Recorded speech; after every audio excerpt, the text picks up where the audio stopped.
Good afternoon, everybody. I can say afternoon because I'm not in Colorado. I can say afternoon. Always something falling. How's everybody doing this afternoon, morning, depending on where you're at? I saw somebody say that for all this waiting, it says that it would start at 4:30. I'm not sure which one you're looking at. I'm gonna look and see if the other one says that. The other one says 2:30. This one says 12:30. So I'm not sure. What's going on, Stacy Land? Did you get your question answered, Joan? If you come in today or whatnot, I tagged you inside of the chat. I know Joan went through it. If Joan can't answer your questions or whatnot, I know someone that can answer your questions. And we'll go from there. One thing I forgot was how hot it is in Florida. Like I'm hot. It's hot. As soon as I came to Florida, I just be sweating for nothing. Like I just be sitting around sweating. I'm like, why am I sweating? Just hot for no reason. No reason.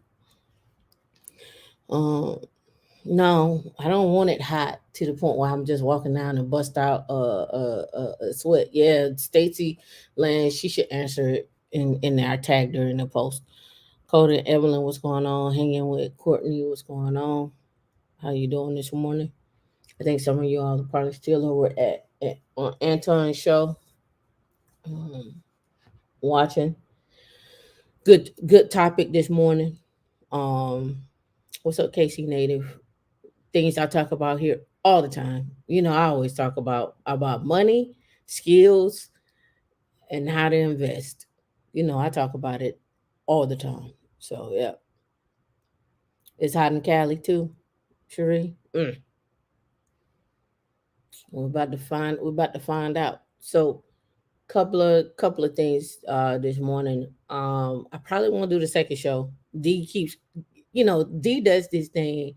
Like I'm supposed to be in Miami right now, and I was tired yesterday when I got back, so I didn't make it down to Miami. So Miami is having this week a NFT conference, which I bought tickets. I bought a ticket for it. Started yesterday, and I got a hotel room. And then there's the Bitcoin 2022 conference going on as well too. So the NFT conference, they everybody started coming in on Thursday. I was tired yesterday, but I was supposed to get up this morning, but time zone change. I didn't go to bed till like 5 o'clock. So here we are. I was tired from the yeah. Here she go see violins. There she go see how disrespectful she is. Really not conf on my street. I'm not sure what that means. Yeah, the NFT conference. Yep. So I'm headed down there after this. I paid for the ticket, so if I only get one day, I'm fine with that. I'm not mad. It is what it is. She's like, don't throw her under the bus. So D does this thing, right? Where she'll be like, oh, if you do this show, most definitely ain't gonna go to that conference. You're not gonna go to that conference. And I'm like, I'm going to the conference, but I still want to do the show. I still have things to talk about that happened this week.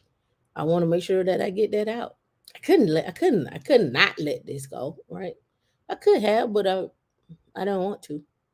I had already done the research. What's going on, Rose? Coda Evelyn, what's going on? Right?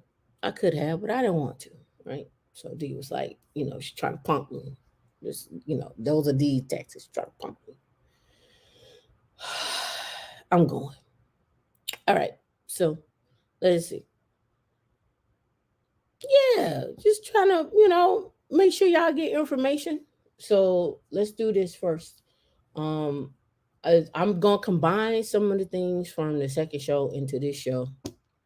Um, because I know I'm not gonna do the second show, but I want to make sure that you get this information. What happened this week, what's been happening, what's currently going on, and where we're headed at in tech. Actually, I was in a clubhouse room and we were talking about adrenal boards and how that's an easy way for people to get into really more on the embedded side. We're talking about kernels and um, just different topics of information. What does that look like? For us to be in that area of tech, because there's not a lot of us in that area of tech. It's some of us that are there, but it's not like a lot of us. Like we need more. And then we also started talking about, like we always do in that particular room. We always talk about making your money in tech and then putting your money into other things. Like, what does that look like? I posted the jobs before. I'll post more jobs again. Well, make sure you all get your skill sets up, right? We talk about DevSecOps. We talk about embedded engineering.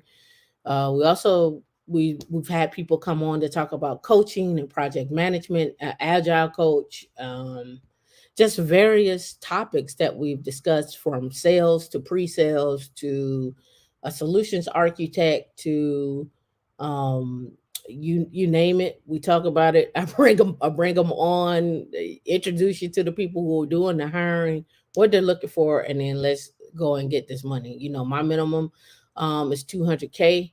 I've been hearing in the streets that 1 million is the new 100K, and honestly, at this time we can see that. I think Kevin posted in Slack about somebody went out for a job interview, and the recruiter asked them what would their cost be, like, well, not their cost but their salary, and the person said 150, and said the recruiter laughed and said, we've never had anybody ask anything below 200,000, right? Below 200,000, and that's posted in Slack. But again, that comes with getting your skills up and confidence, right? That's going to be important. So I got some things today that I've been looking at, especially for us as women. And I want to even say men too, because that right there is another thing too. Yeah, I did. I talked about the skills we need. I did a whole thing on a seven figure salary. I actually brought the recruiting in for that. You can post the link for that. But that's all in blockchain, Web3, around, and it depends too, right? Some companies, like I looked at some companies, they're 350K base, and then they give you 450 in coins or something like that. Some are embedded engineering with C++, some are Rust, some are with making smart contracts, some are offering 550, 750, 1 million, 2 million, and so forth. So it depends, right, on what it is. When we get people come on here, and we've seen it, recently, where people are like, that's all cap. Is anybody black getting those jobs? Blah blah blah blah blah. And the question is, to me, is not, is it all cap? The question for me is, what skills do you have to get the jobs, and have you applied for them? Like, are we applying? Are we talking to the recruiters? Are we doing our due diligence? Are we doing our work? Are we doing what we're supposed to do? And then ask that question, right? That's that's just me. That's my thought process. So let's get cracking this morning. I see a couple folks came in. This and another. Thank you for coming. Thank you for hanging out. What's going on, Todd? What's going on, the Queen Lee? All right. If you don't know who we are Women in Linux. I am Tameika. In the background is Dee, the one that is playing the violin. You can find us at womeninlinux.org. If you want to connect with us on Slack by hitting connect, drop in your email address. You will need the Slack app, or you would need it on your desktop, whatever you're using, right? Once you get connected in Slack, there are a ton of Slack channels, from jobs, conferences, creating wealth. Um, I mean, the list goes on. I'm not sure how you try to get in touch with me and Queen Lee. If you hit me up on Instagram, or email me, or if you're in our Slack group, I'm LinkedIn. I'm not sure how you try to get in touch with me, but there's tons of ways to get in touch with me. The other thing too is, I want to say, if you're not going to meetup.com is really like more our source of truth here. Um, D does the job of keeping this up. in terms of like what events we have, what events are going on. When we're having somebody come in and talk, we try to advertise that as much as possible. When we're having folks coming in, I don't know, what does our Slack group look like right now? Let me see. Let me go over here. What are we looking like on Slack? Let's see. We're in general. Let's go down to general. Do. Where are we at? We're at 3,300 people in Slack. That's where we're at. We're at 3,300 people. So out of those people, that there should be someone that should be able to answer your question. Um, I had to look, if you left it in the last couple of days. I haven't been on Instagram, LinkedIn. I have been on LinkedIn. I can go on LinkedIn now real quick. Let me see. I think I was on LinkedIn earlier. I don't have any messages on from nobody else. The last person I got a message from was March the 31st. Was the last time I got a message, and prior to March 31st was March 30th. And these people I know, I responded prior to that March 25th. Um, I don't have anything. I got March the 24th. Is that you from March the 24th? If it is, then I'll respond to that. Let me know. All right. So if you also want to um, donate, you can donate with your time. You can donate with money, however you see fit. We usually like both. There's no one way to donate with us. We like for people to come in and teach and so forth. I had to sit down and get some things together about who we want to hire. I'm still looking to do that, but I have to figure out. Um, um, I know what I want, but I have to figure out what that requirement is going to look like for people. What time commitment do people have?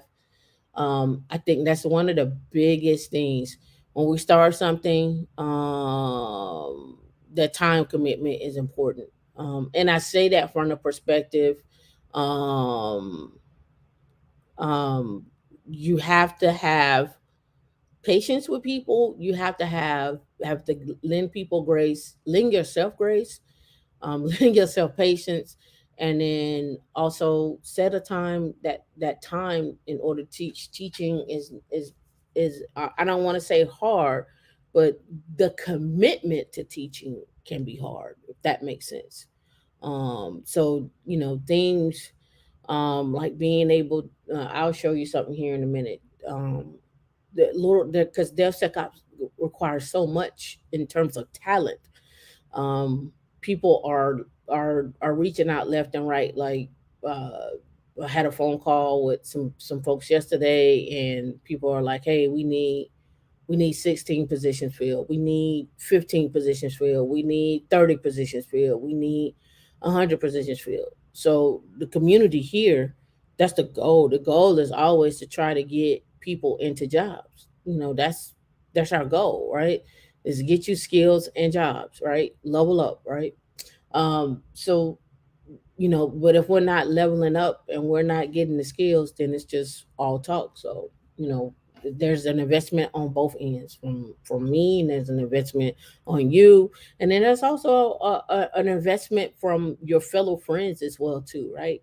And I say that from the perspective of um your friends have to understand, friends and family have to understand you're on a mission, right? And so there has to be some type of support, or you may end up letting those people go, or isolating yourself, right? And so that comes with some level of understanding. It's kind of hard when you tell someone, oh, it's 9 o'clock at night, I'm getting ready to get off the phone, I'm getting ready to study, and you may study at 3 o'clock in the morning. You may take a cat nap and get back up and study, or you may get up at 3 o'clock in the morning and study from 3 to 6.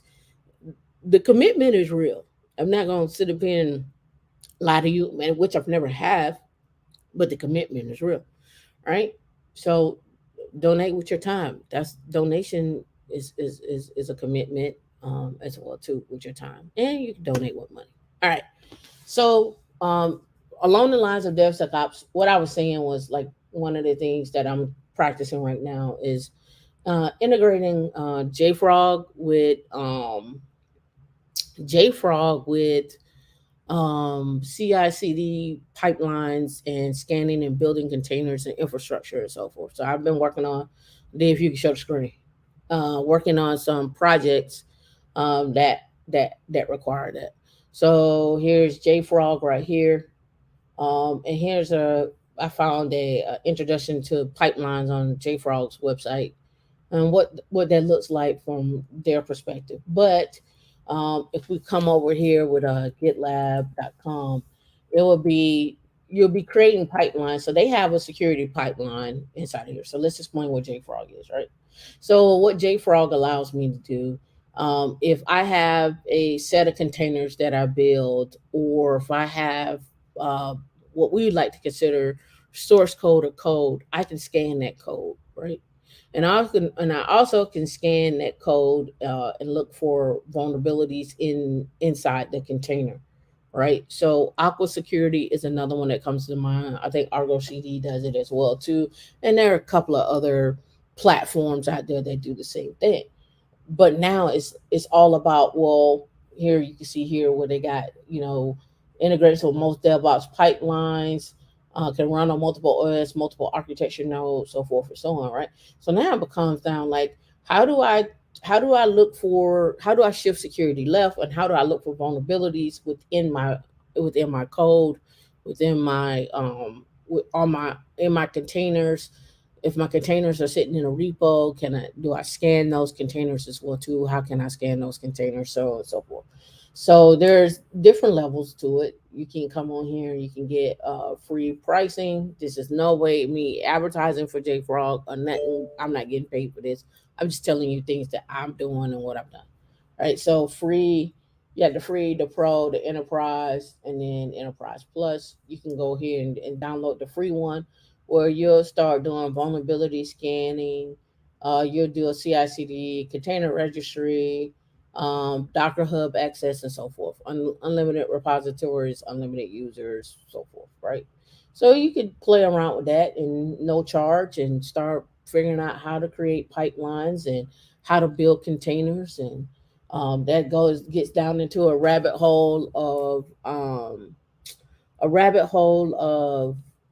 if you look at Packer, and I've talked about this in our meetup from HashiCorp, and building out containers with using Packer and so forth. Right. I've all of this I've talked about in our meetups. I've shown how to do this. I have repositories out there for it. I'm not going to spend a lot of time on this because that's not the goal this morning. But I just want to talk about when I'm looking for people as in jobs. These are just some of the skills that people need to have, right? So now let's bring up my first things first are jobs.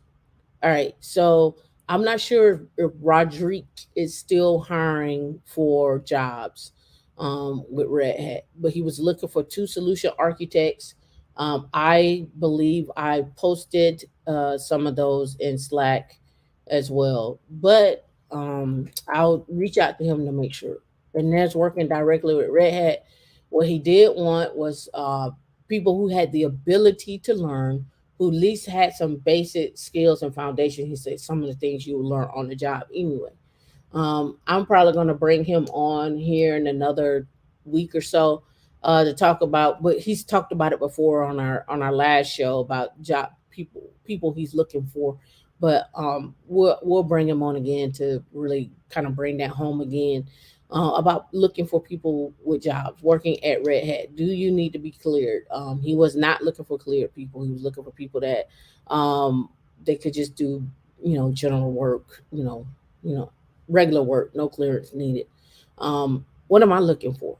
I am looking for people to have the ability to get a clearance, and also they have to be willing to move to Colorado. That's just what it is for that particular job. Is I think Rodrigue's job is remote.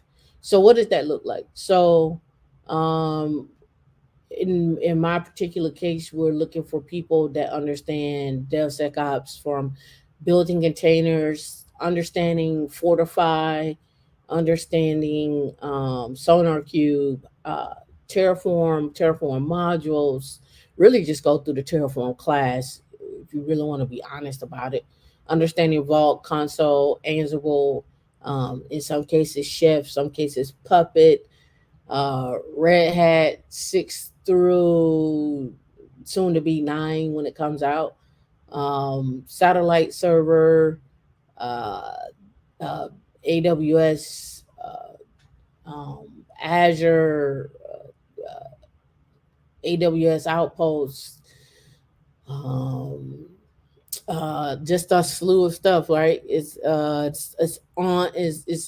lot, it's a lot of stuff, and I know that, but DevSecOps is a lot of stuff.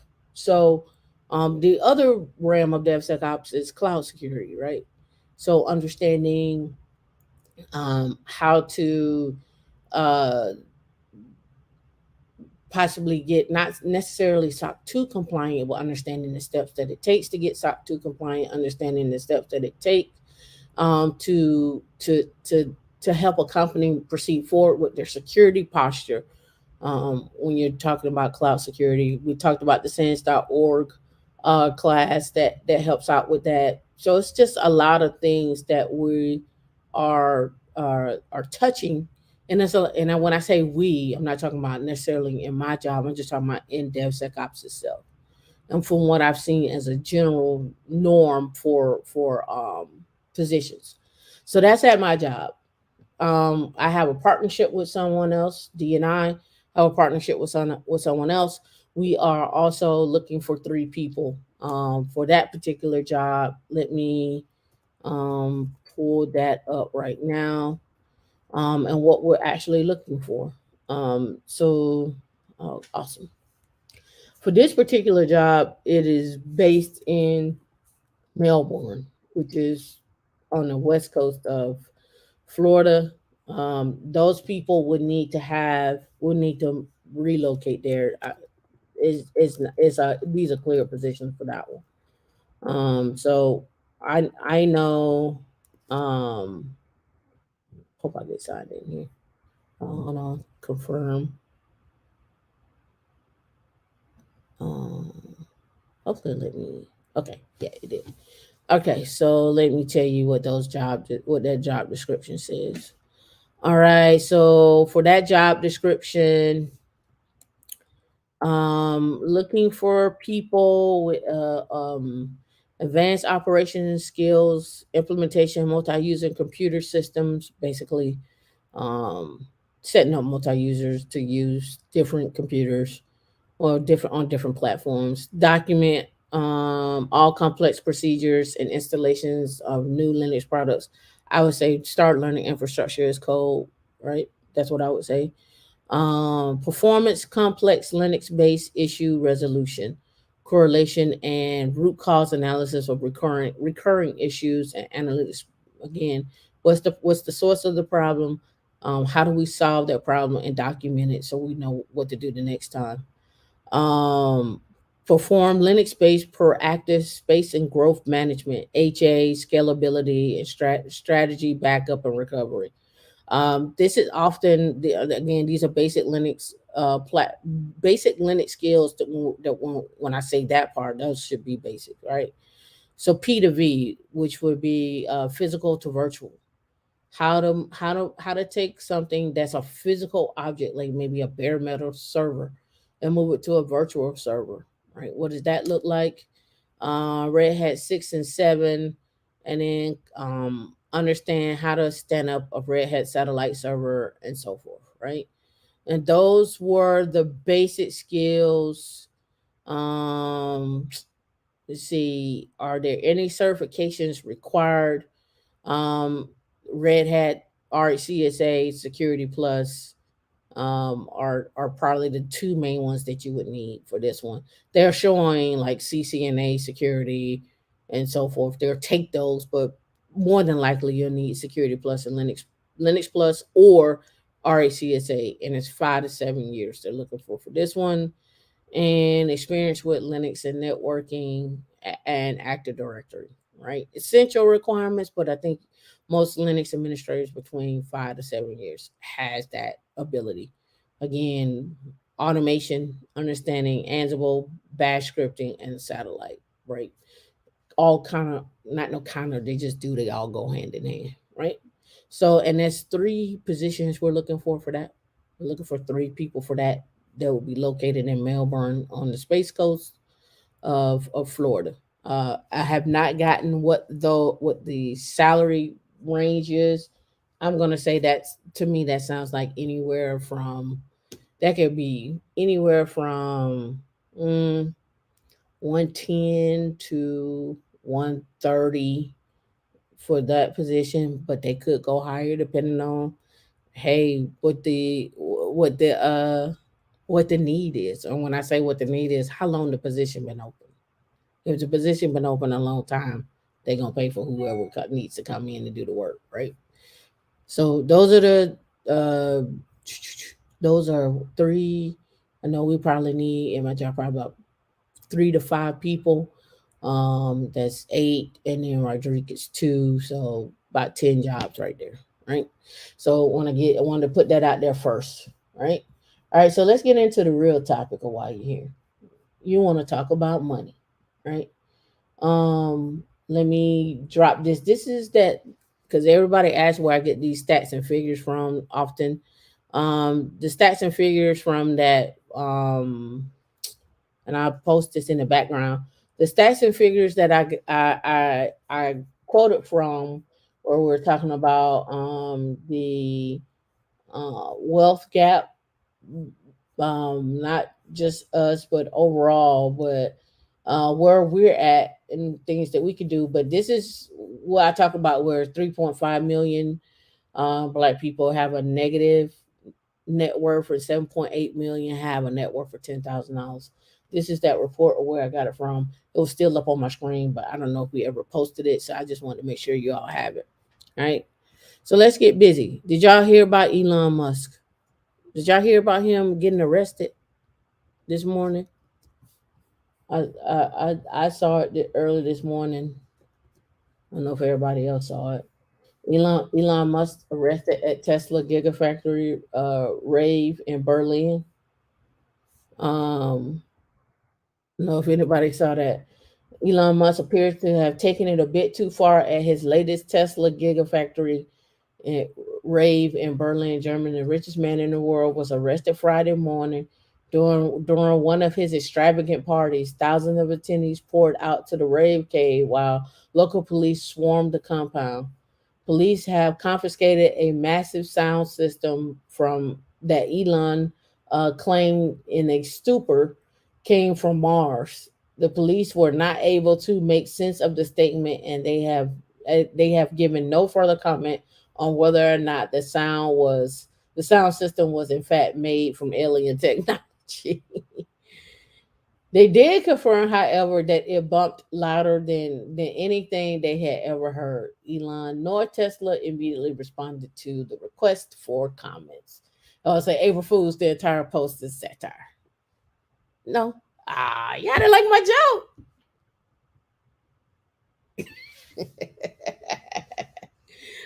Gotcha.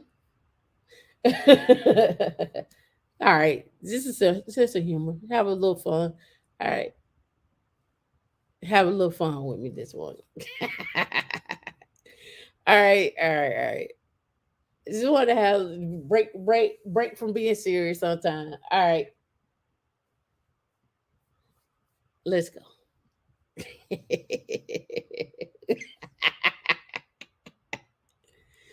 All right. So this is for real. This is not a joke. This right here is for real. All right. So have y'all seen this one here? I saw this, and this is we're going into robotics right now.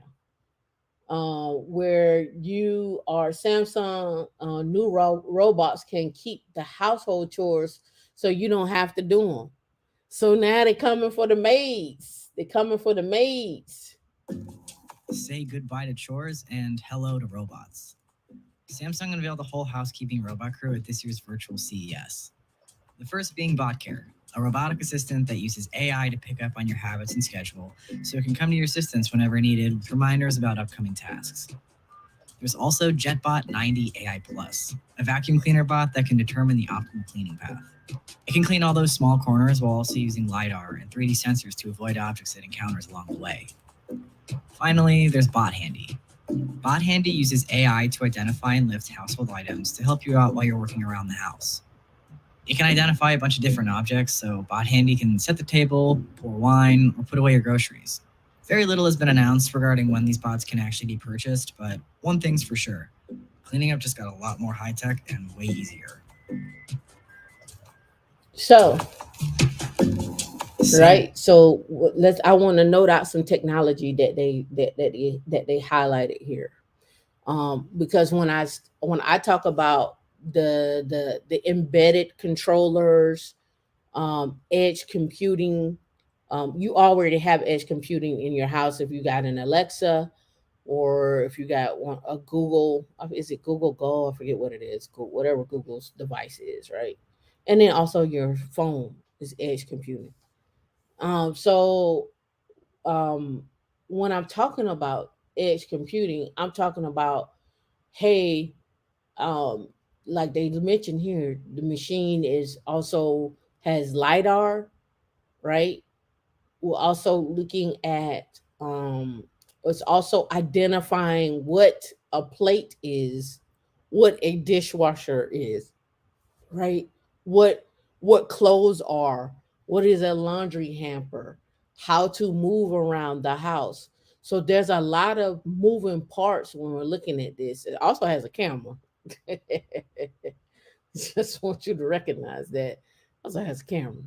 But that's the camera is used for detection. So when we're feeding these algorithms, right? We're feeding these algorithms, and we're also identifying what is a car, what is a person, what is a cow, what is a horse, what is a shirt.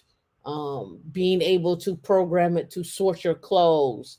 Again, you see that it's pouring wine. I don't know if y'all seen this show. I can't think of the name of the show right now, but I think it's on Netflix or Hulu. One whatever. It's I was watching it and I haven't finished watching it because I think it got boring for me.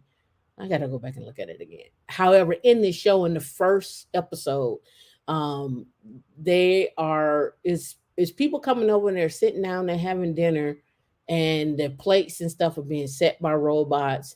The food is being cooked by a robot who does artificial intelligence, but it looks human.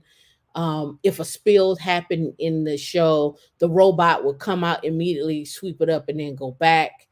Instead of having security to surveil the premises, it would using drones to surveil to do the surveillance. And this gets into a little bit more about what I'm talking about, and whatnot. So let's hold off on that right quick.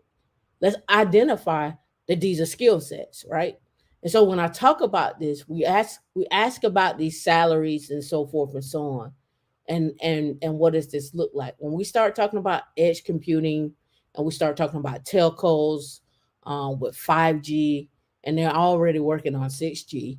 But when we start talking about 5G, edge computing, robots, drones, your phone, even your Ring doorbell or any type of surveillance, we're also talking about um, lidar, edge computing, wind turbines, um, even underwater. When we're talking about this, like we talked about the underwater data center, right? We talked about that. So I want you to keep in mind when you look at when I show these videos, recognize the skill sets that you would need in order. Like you got to think about how did they create this, right? What skill sets was needed in order to get into this, right? And so first here they did JetBot 90 AI plus. So let's go look up JetBot 90 AI plus. Um, Let me see. Let's type it here. All right, so here's a set of stuff they already came out with from Samsung, right? You can see what they have right here already popping up. Now they're high right now, but is that's going to change. See, JetBot AI robot vacuum you with object recognition goes what we're saying. We know we got a camera and we need to recognize stuff. Well, how do we train the model? What are we using to train the model at the edge? Right? When I say at the edge, the device that's sitting in your house is being trained to recognize your patterns. It's being trained to recognize your voice. It's being trained to listen to what you're saying, um, getting dialects as well too. Is a lot of things that we're giving up for free, right? Your thanks Peter Investor for the $5 super chat there. Um, your voice and your dialect is something unique to you, but there are patterns that you say and do and things that the algorithm is learning. So it's learning about the culture, it's learning about just different things. So you got to take all that into consideration when we're looking at this, right? And so this is just a sidebar. I had her on our very first podcast. Her name is Emily Bender. She's from University of Washington, and we talk about natural language processing, right? And I'll do UW. Um,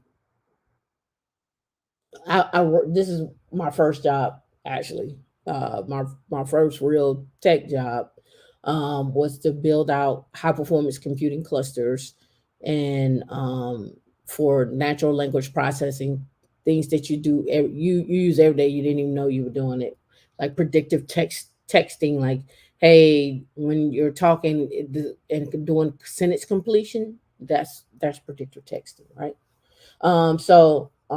Natural language processing, this particular location, well, it used to be a certificate. Now I think it's a full blown master's degree program now, and you can do it online.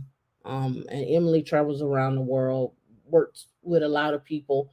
But again, check this out because it relates back to when we're talking about robotics and we're talking about AI, machine learning. Check it out. I just want to drop that note for you. All right. So we saw the robots doing the chores. So now check out this robot, and we'll go check out Samsung and their jobs too. And what does Samsung look like from a perspective of their stock? So instead of me carrying my carry on, it just walks with me, which is not too far fetched. When we're talking about what that technology is like in drones, right? Your drones follow you, right?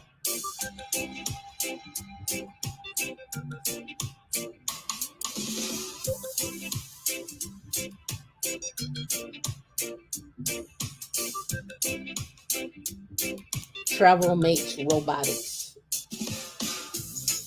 We're gonna go check them out.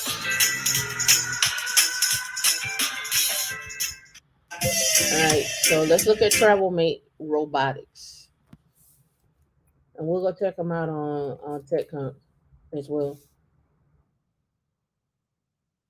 So here's Travel Mate Robotics. That's who did the actual device that we were just looking at, right?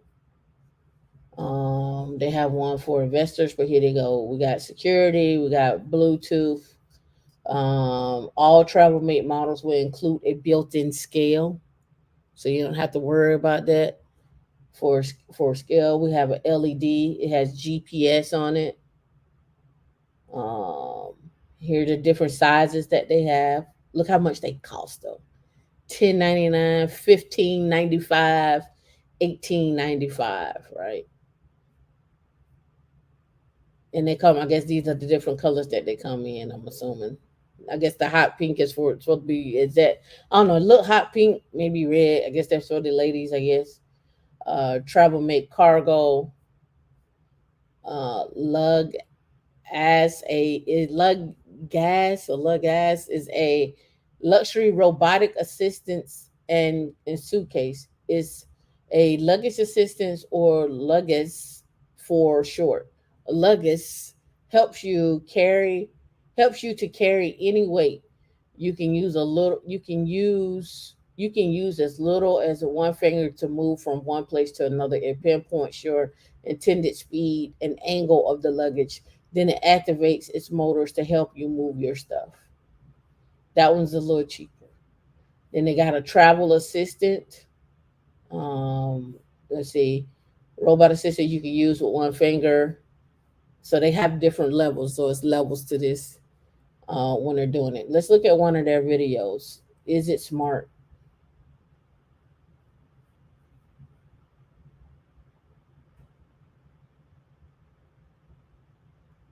So I guess it rolls at your pace. You was asking somebody was asking about the pace. I guess it rolls at your pace.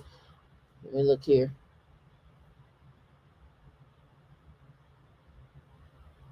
I'm assuming it has to connect to your phone. You probably got an app on your phone. It connects to your phone. Probably do some geolocation with your phone and your and itself to keep up where it's at. TravelMate has over 17 million different LED color variations, innovative robot suitcase feature, and three different sizes. It moves and it thinks on its own.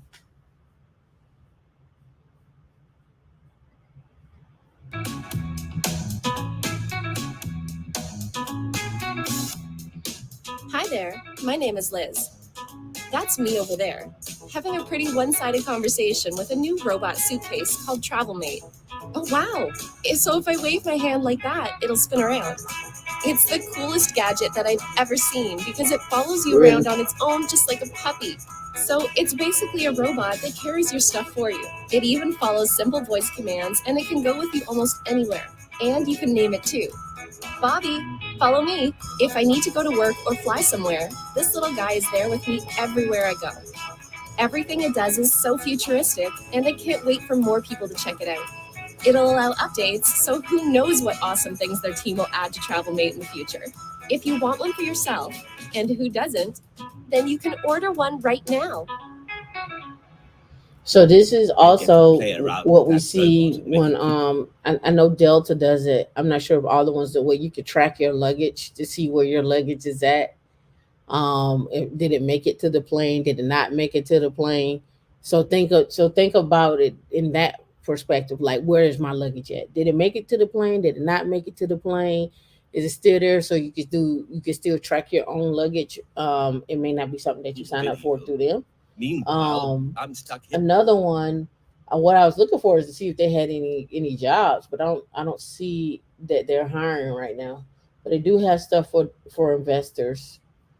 Right? If you would like to invest with our company or would like to partner with us in some way, please email us. So that's one way, right? More info. Let's see what that is. Autonomous suitcase, robot companion, unique capabilities. The battery that powers TravelMate can be easily removed and is charged with wireless technology. The battery can be used to charge almost all electronics through a USB port and a standard electrical outlet. So on your suitcase, you get a standard electrical outlet. So you basically plug into your suitcase in order to get power for your electronics, right? In addition, the TravelMate suitcase features unique Omni wheels that allow for unprecedented multi-directional movement. Um, I wonder how much weight can it carry?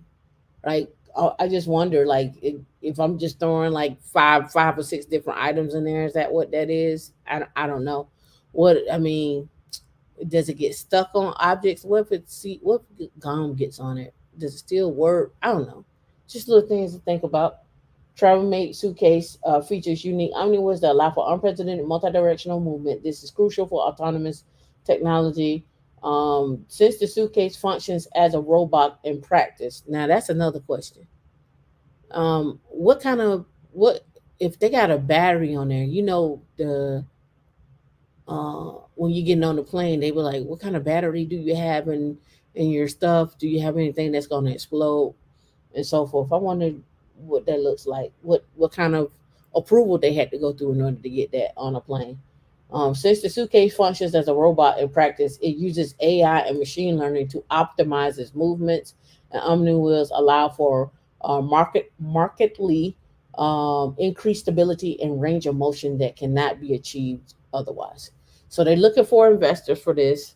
They have their apps for it, um, and they walk you through it. And they for Android and Apple, and then go from there.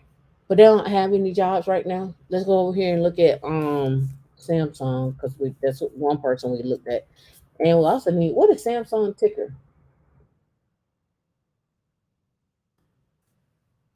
Samsung made some moves recently.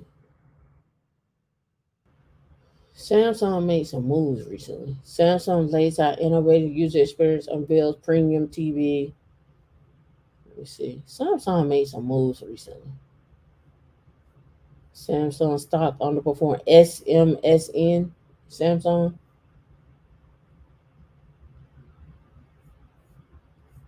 says underperforming. That was December the 30th.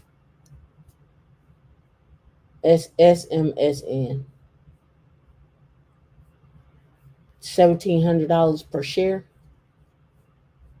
That's a lot. All right, let me go over here to Samsung website real quick. Let's see what kind of jobs they got here in the U.S. I'm sure they got some somewhere. Let's go down here. All right, support offers about us careers. And we've looked at Samsung before. Internship, citizenship, life at Samsung, push forward, work in progress. All right, marketing, corporate support, technology. Explore open roles.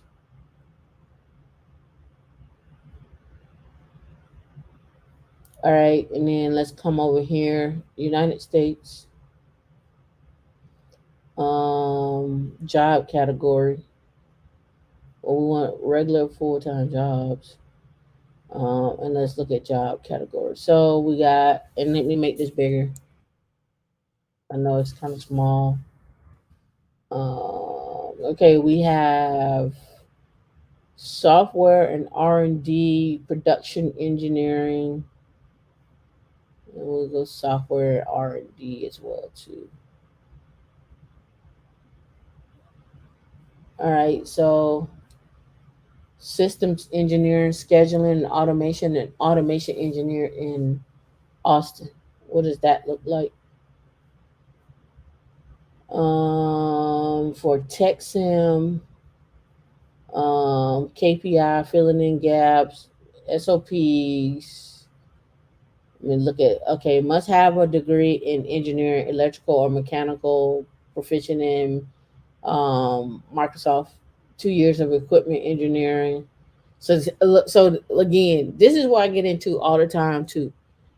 All right, you can go look up DevSecOps, and then you can look up automation engineering, and then you can look up um, at one company, and then automation engineering in another company. So here they want you to have visual basic skills, pulling data through SQL, experience with 300 millimeter processing equipment, TE Tech Sim, a Sim, I guess Sims combo, um, I guess I guess reticle reticle stalkers. I don't want to say what I want to say. Highly effective communication and ability to multi-person team support. Right. So automation engineer could mean so many things. That's why you have to kind of when a recruiter calls you, ask them what they actually mean for what these positions, these titles mean, and what does the position actually entail. Because an automation engineer, if you go look on, let's go over here and look on Indeed or Dice, I don't care, and you look up automation engineer right here, and then find jobs. Cloud infrastructure and automation engineer, automation systems engineer, infrastructure automation engineer, AWS infrastructure automation engineer. You come back over here, an automation engineer. You're working with SOPs, process engineers, Excel, and just different things. So it could mean one thing in one company, it can mean another thing in another company, and you have to do your due diligence and ask questions when you're vetting people to say, well, what does these things actually mean? All right. So when we look at, I can even go show you, an SRE at at Netflix, and then I can go over to Delta and look up an SRE engineer, and they'll have two different meanings of what an SRE is. So again, that's why I always tell you to look at least, I say at least 5 to 10 jobs, so that you can look at what are the common skills between those jobs, and so use that as your baseline, as basic things that you need to have in terms of skill sets, right? So when we're talking about this, and we're talking about, well, how much money they could get paid, well, Samsung is looking at you to have, and this is shift work. um, they're looking for you to be an electrical or mechanical engineer. So that could fall anywhere from 100 to 150. It could be more, right? Depending on what you're walking into for this particular position, and to how long the position been open, and if it really needs someone, right? So ask questions about what things mean, right? Because I just showed you two two job titles that have two different meanings, so you have to ask questions. All right. So when we're talking about surveillance and drones, did you all see this? And then we'll go check out the company that actually created the technology. All right. The secret police cops built a shadowy surveillance machine in Minnesota after George Floyd's murder. An investigation by MIT Technology reveals a sprawling technology sophisticated system in Minnesota designed to monitor protesters, um, monitoring protesters, right? So I don't know if you all have been following these surveillance with drones and cameras, and even internet surveillance. I don't know if you all been watching and paying attention to that. It's super huge. Sometimes you don't know it, but I'm just trying to let you know. Let me try to log in. I actually have an account to this, so let me try to log in here for this. And drop a one in the chat if you like what you're hearing, and don't forget to like and subscribe. Let me log in. I think it's on this account.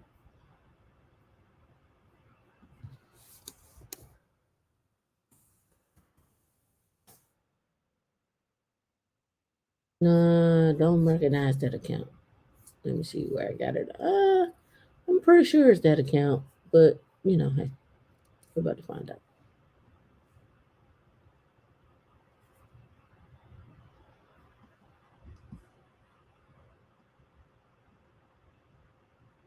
All right. Okay. Oh, it's still not letting me in. I know I paid for it. I'm gonna come back to it. We'll move on, but I'll come back to it. I have it in my. I have where I get it from. I actually got a subscription. It's all good. And I think it's on this account. Yeah, it's on this account. Oh, it ended. That's what they're trying to tell me. Hmm. I'll sign up again. I'll do it afterwards, and we'll go over this next week. I'll keep it because it's in my notes. All right, let's get back to it.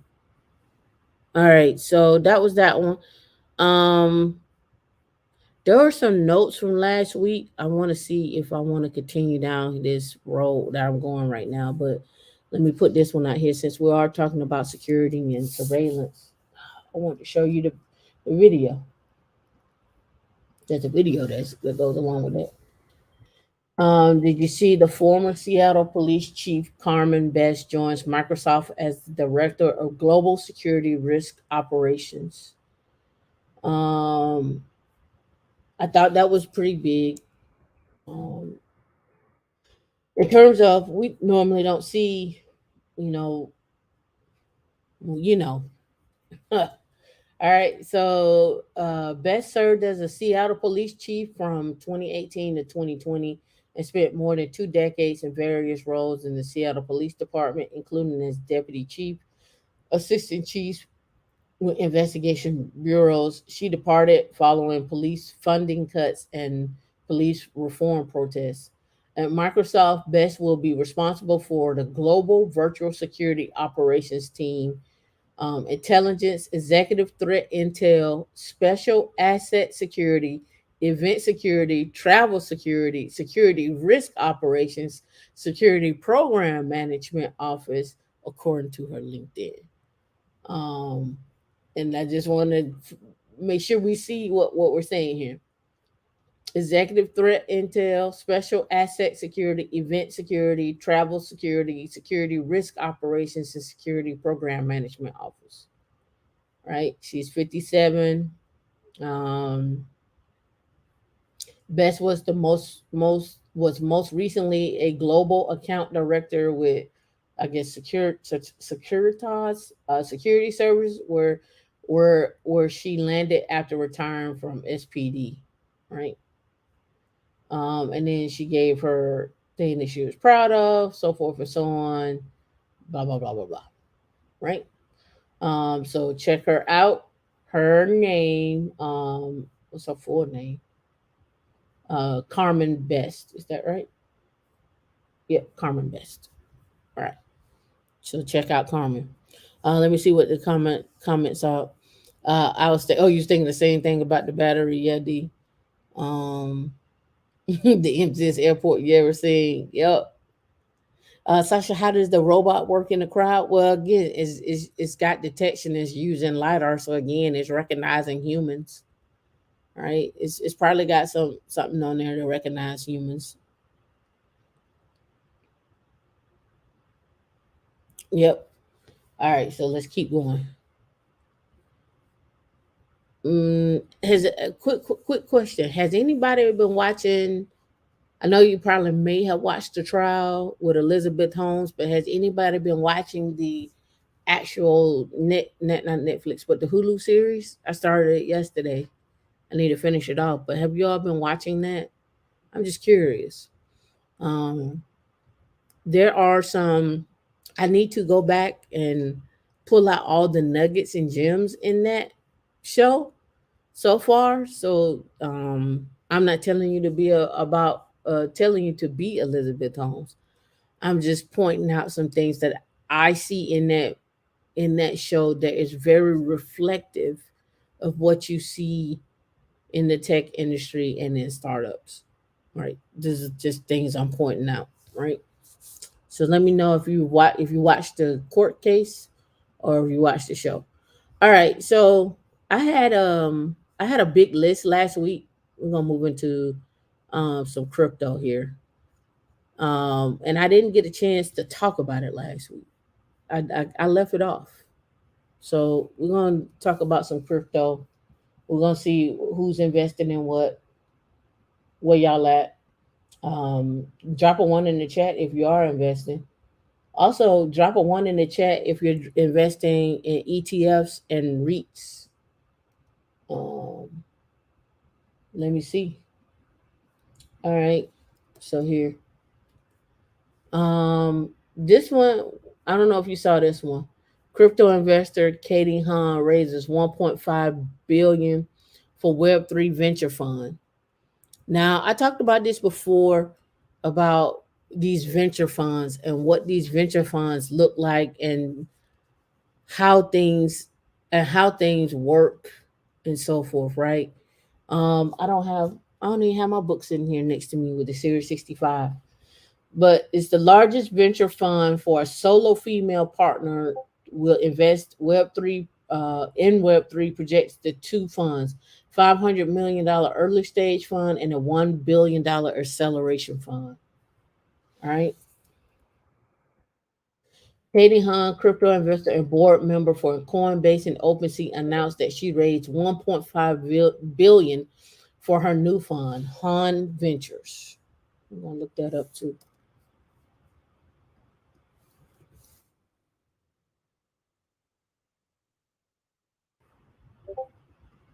Let's go there. On one fund, one employee, according to them. And here's their website, according to Crunchbase.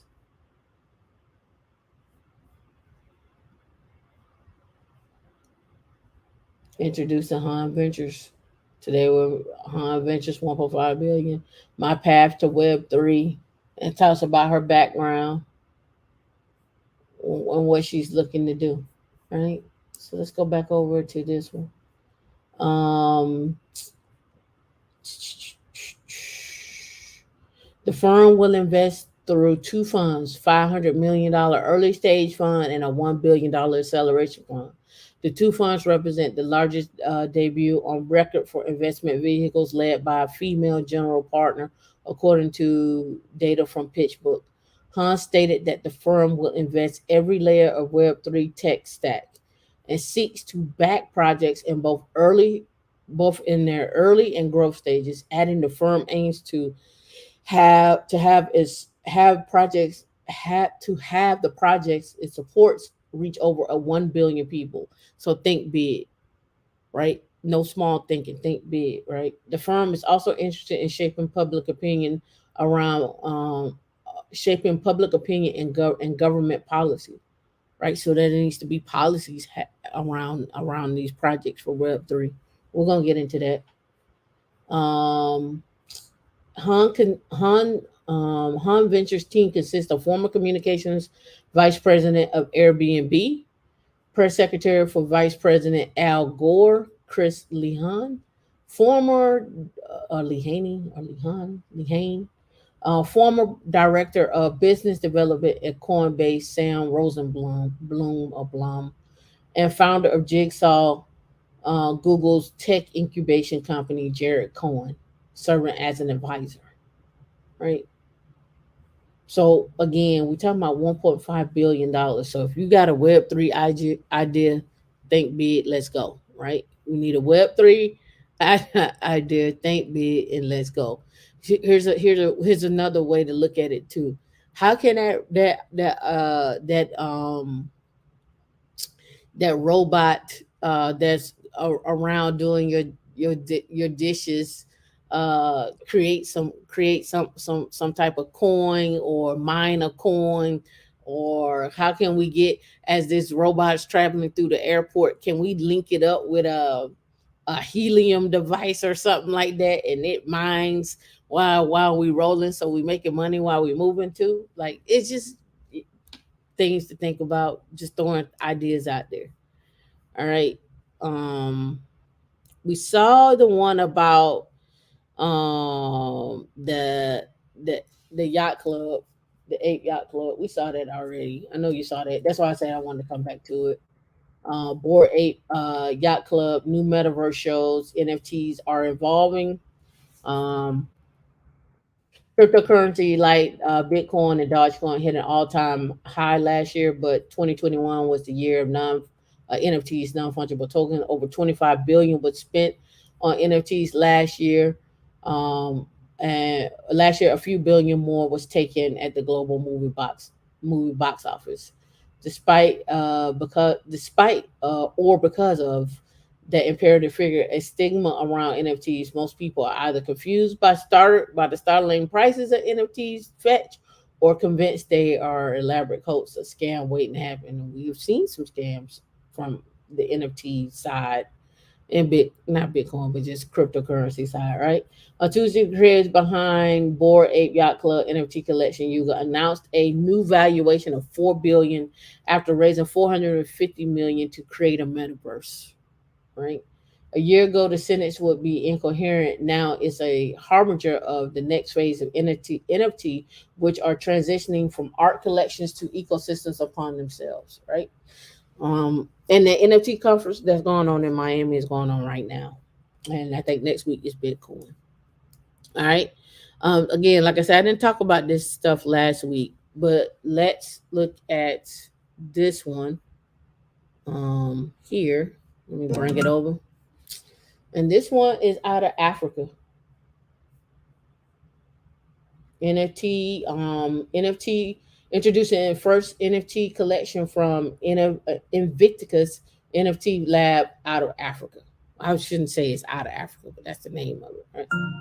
A pioneer in the digital asset space, Invictus Capital has unveiled its first NFT collection through the Invictus NFT Lab, which combines African fine art with blockchain technology. The Out of Africa collection bridges the gap in that it's an NFT collection that includes curated artworks in physical form from a range of professional fine artists at the top of their game. Collectors will bid on NFT representations of the original physical artworks.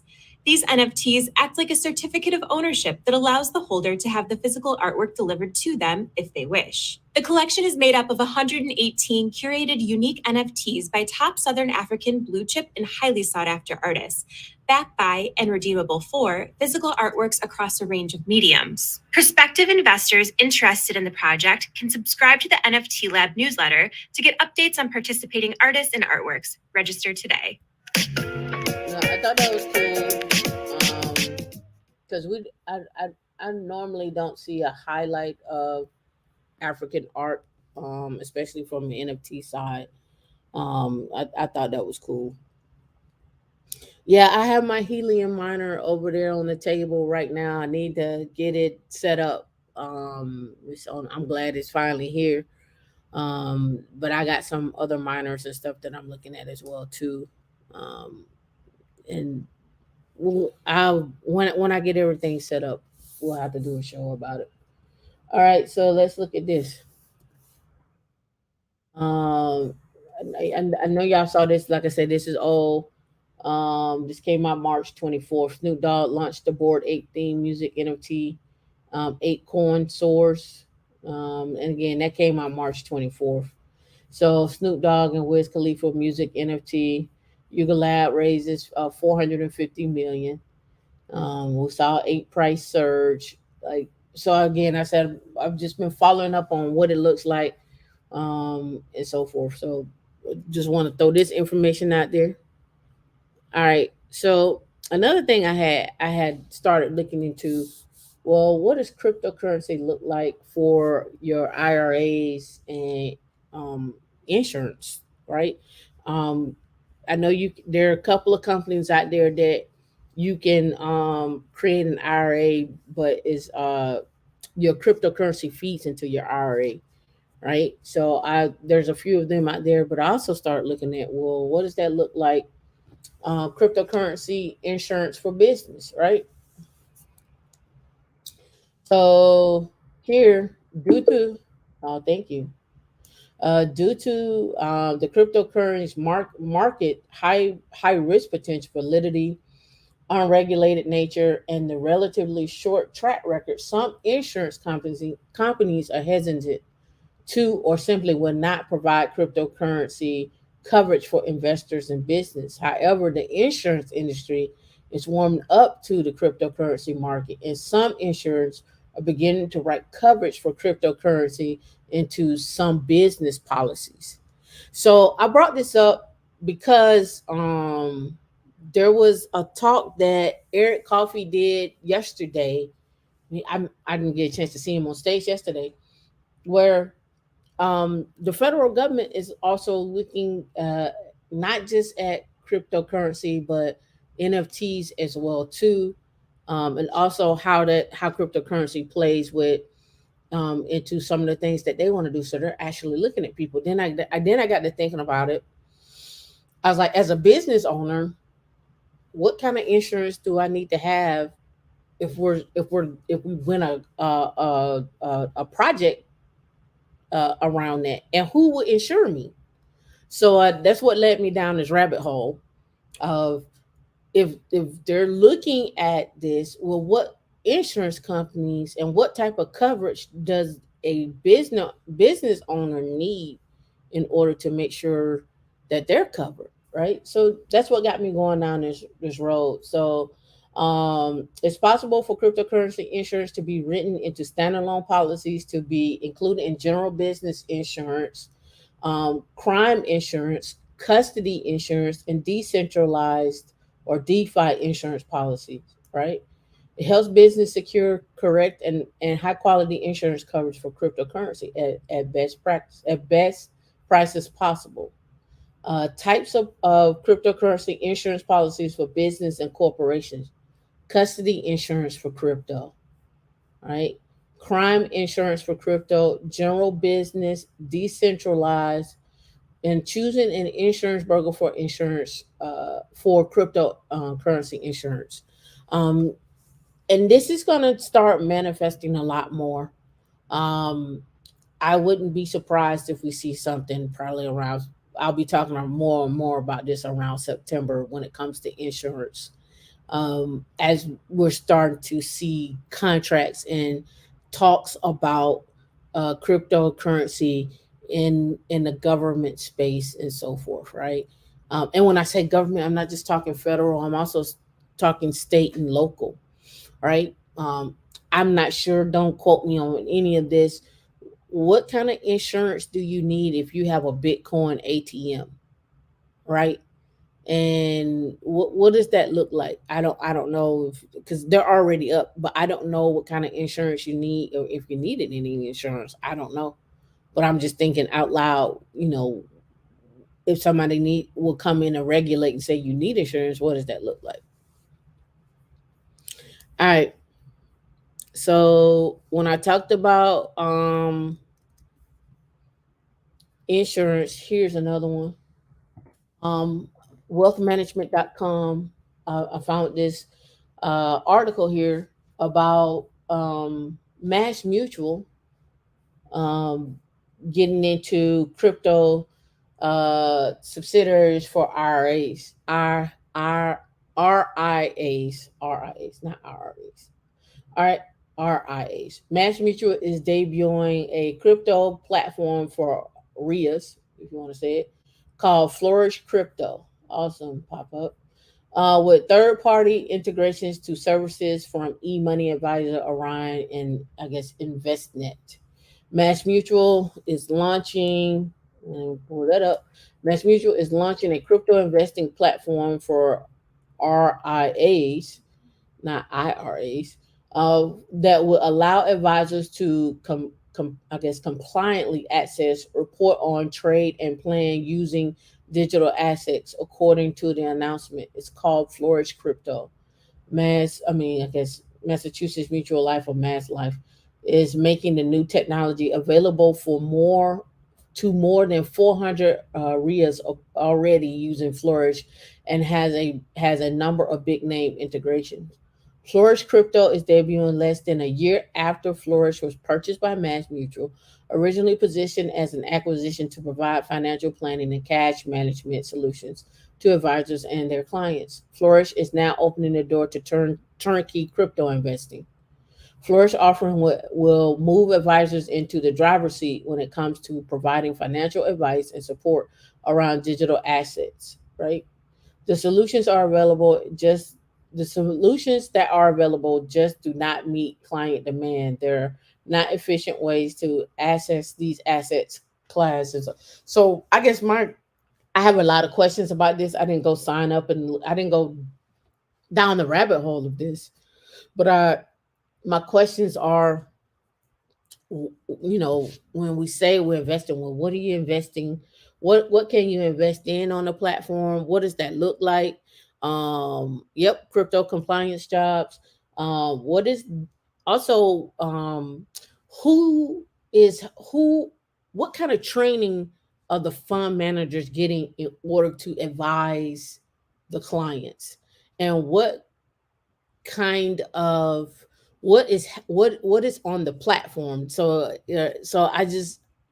I have questions about it, right? I have questions about, okay, well, so as someone who seeks somebody for financial advice, right? You all you go with a couple of things. You go with knowledge and you go with age. right? I go with more knowledge than I do with age. But then I also go with age too because you've seen patterns. But you can use AI and machine learning in order to find those patterns. So I have a lot of questions. Like, how far back are you going? What's on the platform? We'll have to do some investigation on it, right? It says using the platform will be able to support clients directly owning cryptocurrency, plan and report on digital assets using integration with third-party financial planning and and reporting providers. Who are the third-party financial planning and reporting providers? Um, I would have that question. Um, let's see, take discretion or discreet discretion on or offer the service as a client directed account and have visibility into crypto balances, statements, 1099Bs, according to announcement. Now, okay, so we saw that Biden came out, and it's been I tried to go find this. I'm hearing 90% tax on your crypto. That's what I heard. I hadn't seen it. But when we're talking about tax shelters, crypto annuities, um, crypto whole life policies, what does that look like, right? Because people would let's just be honest. People who got money is gonna dump money into things that's gonna protect their money and grow their money at the same time, right? More protection than anything. Protect what I already have. All right. Um so that's just my thoughts. While I'm thinking about it, what did I just say? Crypto, um, whole life policies. Just curious. Mm, just thinking out loud. Blockchain is life health. Blockchain. I figure okay. MetLife plans to the road to trillion life. Blah blah. Let's see. That was 2019. MetLife plans to disrupt the $2.7 trillion life insurance industry by using Ethereum and blockchain. This is from 2019, but it's not telling me like, hey, if I want to buy a policy from you, like a whole life policy from you, my premium may be $1,000 a month, and I'm investing into crypto, and then that's what I'm looking for. It may not be out yet, or maybe I'm just looking wrong, maybe. But just my thoughts there on that one. Let's see, Match Mutual. Bitcoin could prove blah blah blah. All right, with a growing number of educational and technological and compliance focused resources for advisors interested in digital assets, advisors can only blame their own laziness for not working with digital assets. Digital Assets Council of Financial Providers. Let's see. It's a rabbit hole. I'm going off topic right now. Hold on. Digital. Let's see. Let's copy him. Let's copy that. Let's go here. It's a rabbit hole. Digital Assets Council for Financial Provider Professionals. Who is that? Home. Why blockchain? Why digital assets? Advancing your knowledge of blockchain and digital assets. Um, Basics. Why blockchain? Why digital assets? Which blog? Certificate in blockchain and digital assets. Get your certificate. Enroll, you get 13 CPEs designed for financial advisors by leading financial advisors. This is the only course of its kind tailored to financial advisors like you and your team, delivering key investment related education about blockchain and digital assets. What's the class? Module one, uh, Bitcoin. Module two, blockchain and AKA distributed ledger technology. Module three, digital assets and digital currencies. Module four, Second layer, protocols, token, and DeFi, module 5, real world use cases. Part 2, investment thesis for digital assets. Module 7, investment opportunities, what to buy, how to buy, and where to custody. Module 8, portfolio construction, and module 9, regulation and taxes. Let's see, Dale Wright. Let's go LinkedIn. And now let's look up Dale Wright. Oh, I didn't grab him. Dale Wright, is that right? Let me double check that. Dale Wright Jr. Crypto, guess that this would be him right here. A short and happy guide to Bitcoin, blockchain, and cryptocurrency. He is a full-time professor. His research on law and regulation, crypto assets. Let's message him. Oh, snap! More connect. Let's follow. Let's go back to more, and let's go back to connect. And connect. Add a note. Hey, we doing this live, people. We would like to interview you for our show. I see that you are a of part of this. Let's go back over here and grab this. Let's come back over here and grab this.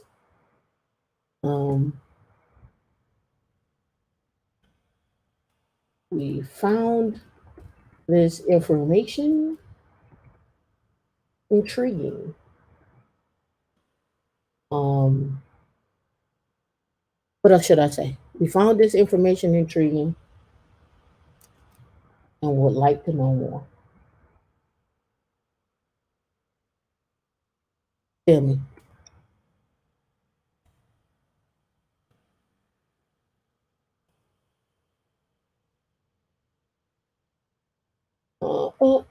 Sounds good. Okay.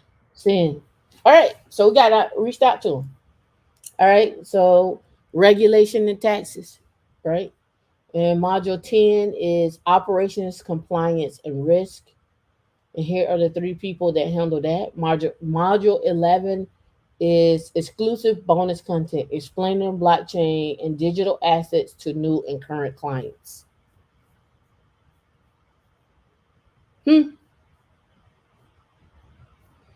And that all came from DACFP has already certified 300 advisors from around the world in digital assets educational program, and they have 1,000 people on the waiting list.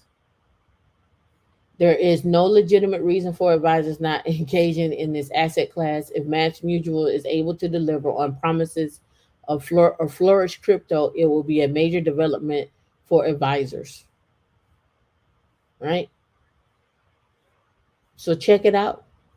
Flourish Crypto. It's a Mass Mutual product because it used to be a company and Mass Mutual bought them. So let's delete that.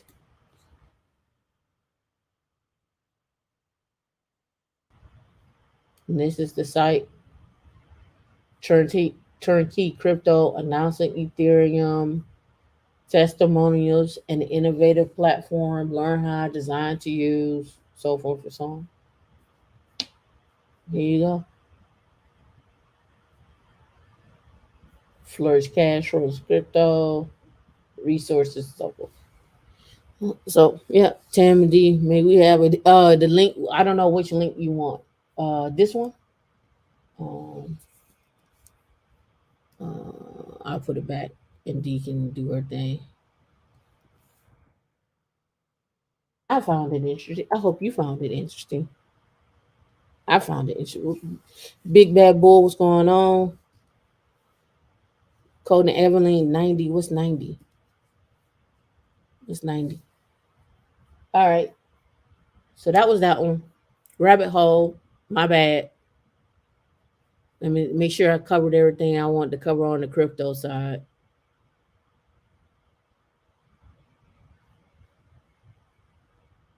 Oh, here's another one. I was on my I was on my insurance kick because I had seen we seen so many people get. Oh yeah, 90% tax. Yeah, we seen so many people get their money taken 600 million, 400 million at a time.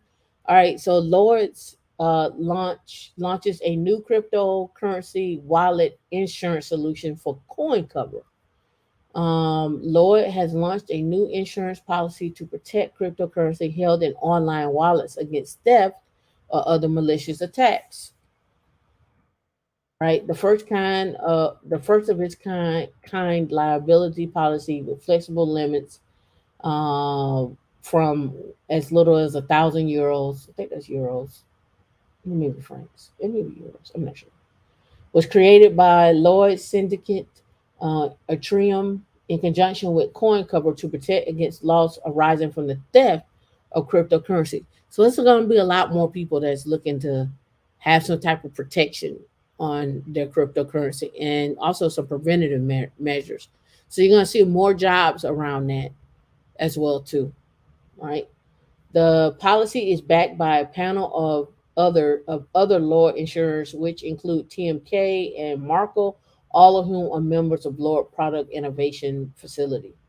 As part of Future of Lord's ambition to be the world's most customer centric digital insurance platform. Um, it was launched in September. Um, but let's go check it out right here. Underwriter, about Lloyd, our marketplace, management, investor relations, news and insights. What news do they have? Just curious.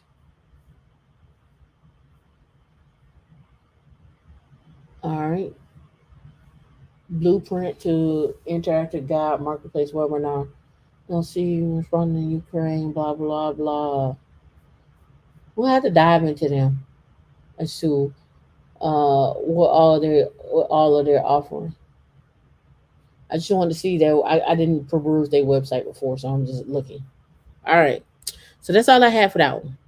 Let me see to make sure I don't have nothing over here from last week episode. I think I covered everything from last week episode and then this week's episode. All right. So what time we're looking like? It's 2 here.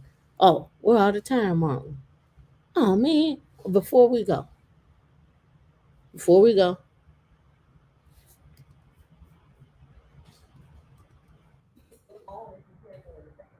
Okay.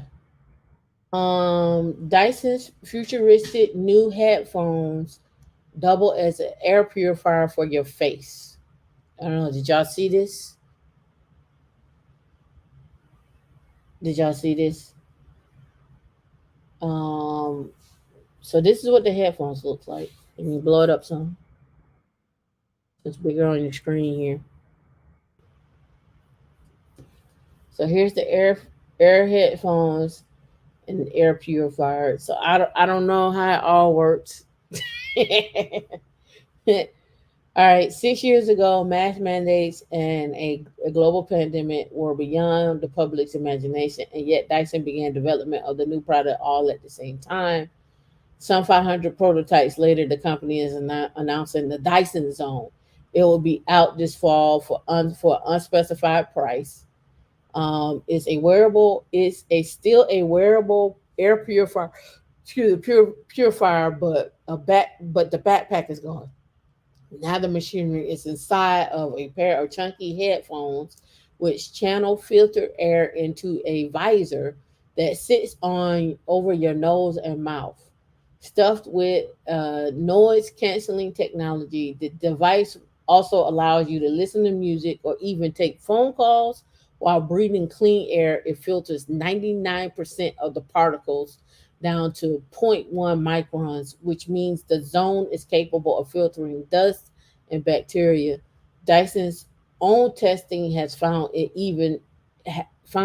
even pretty effective at removing viruses, I don't know what pretty effective is. They got a double quote, right? At removing viruses like her, yeah.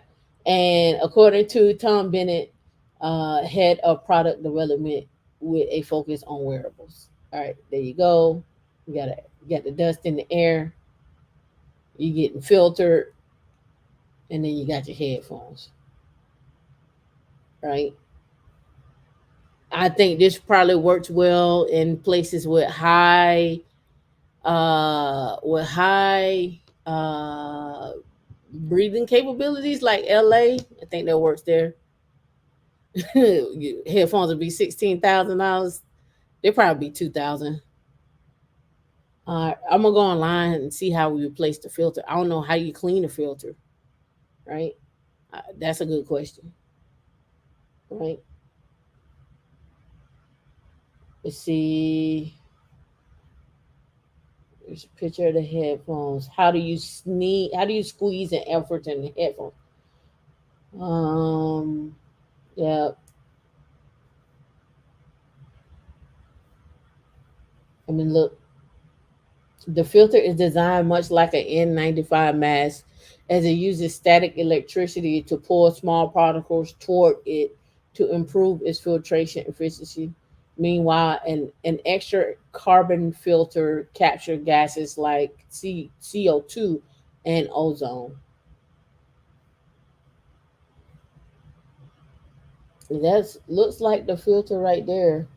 Let's look. The ear cups conform to the shape and the size of your head, and you bend the visor to fit your face accordingly. Notably, however, the visor doesn't press flush against your cheeks like the N95. It floats for comfort. As the air pumps towards your nose, a mesh cover or visor softens the flow so that the experience feels like you're breathing from a hair dryer than your own personal pocket of air. That's a clever bit. Bennett says, without the mesh, you don't create the bubble. The personal air bubble is resilient. That Dyson proved it works even in crosswinds. So here is a picture of it. What should a wearable look like?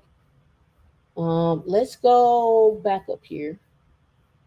It's called the Dyson Zone, and let's go on YouTube, and then let's look up Dyson Zone.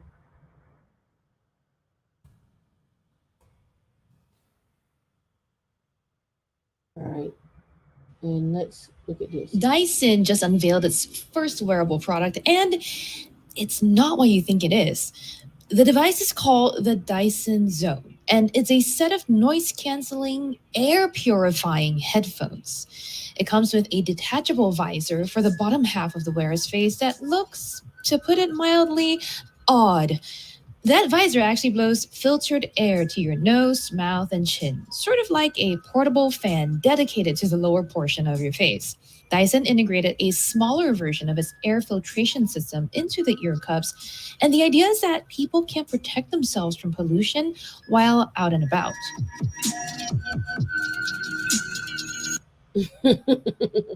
Yeah, wildfires and so forth. I thought it was interesting.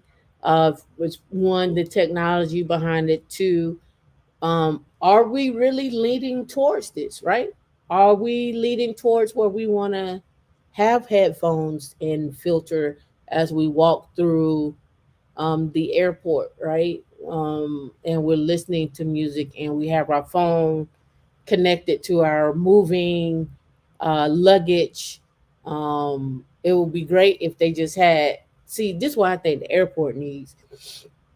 Instead of us picking up bins every single time and then putting them over there, the bins should be like coming up at an angle from the back.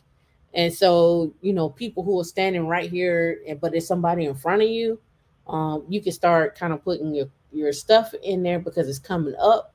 But then also the actual moving luggage that you have can now just come up on the ramp, and you don't have to do anything. It just rolls up instead of me lifting it up, because after it's been around on the ground all day, I'm like, I don't really want to pick that up, right? Just roll.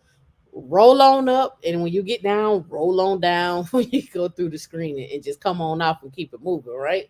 Almost like a pet. It's almost like a pet. You just gotta go through that, right? But yeah, I think they're onto something actually with this, because it is one of those things where you do have your earpieces or your headphones and your connected devices or whatnot, your like your AirPod Maxes, right? It'd be great if you just go ahead and have something just boom. I'm just going through the airport. I got my mask on and we keep pushing, right? So just some things to think about. Um, Let me see. Mm-hmm. Mm-hmm. I'm just looking to see what I want to give you next. Um, all right, here we go. These crypto hacks. I should have brought it up the last time when we was on the crypto side. Yeah, this is one I was talking about. The largest crypto, one of the largest crypto industry attacks ever. Hacker stole 590 million from the Ronin bridge that connects different blockchains. I don't know if y'all saw this. Took Ether USDC tokens on March 23rd. Bridge hacks can threaten the ecosystem and decentralized apps, right? So this goes back to what we were talking about with the insurance. How much insurance do you need to have covered for yourself if you got $1 billion worth of crypto sitting there? Who and what insurance is going to back you for having that as an exchange or what have you? What does that look like? I don't know, but I'm asking questions because if the money gets stolen right now, people get that money stolen, they don't have nothing. They don't have nothing to go make a claim towards, right? So that's why I was looking at insurance and even just really insurance, like how do you do invest with your RA. I think I showed y'all that crypto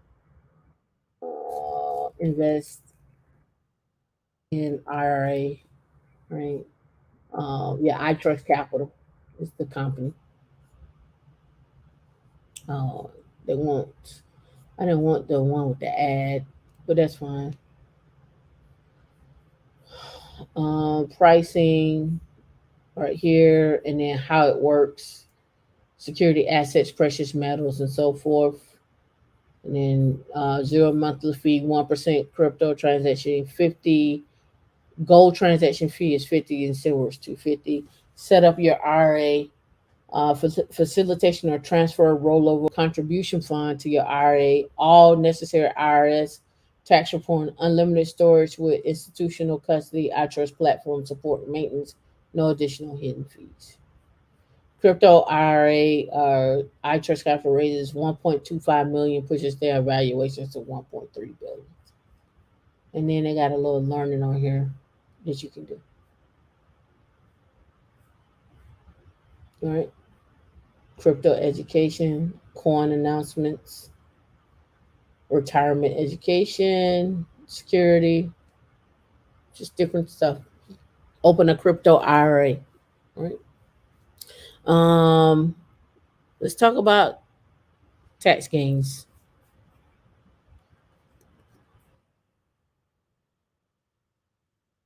Hmm. The secret, I don't know if y'all saw this, the secret IRS files reveal how much the ultra wealthy gained by shaping Trump's big, beautiful tax cut. And this came out in August of 2021.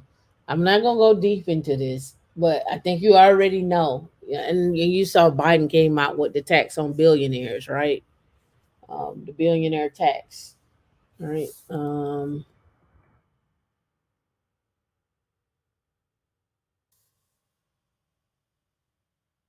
Yeah, the billionaire, why Biden's billionaire minimum income tax may be tough to sell. Biden's wealth tax proposal would target more than billionaires. Uh oh. President Biden to propose new 20% minimum on billionaires. I don't know if y'all saw this. Awesome bird. All right.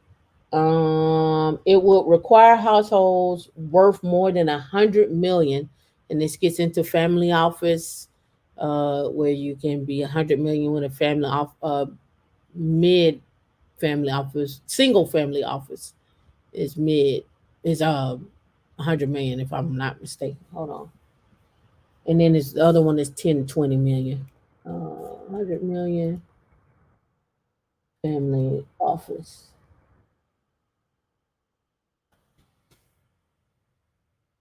Yeah, I think it's 100 million for family, or 100 million or more. Yeah, it's 100 million or more.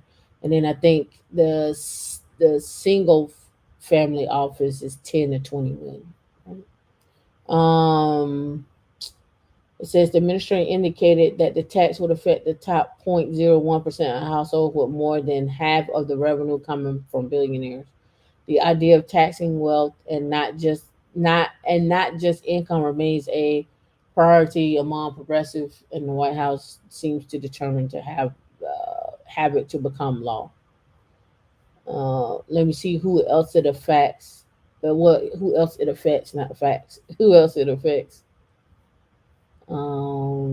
It says Congress passed the first income tax law under the newly passed 16th Amendment in the Constitution, which topped out at 7% for income tax above 500,000. After a temporary significant increase to pay the World War One tax rates settled at 25% on incomes above 100,000.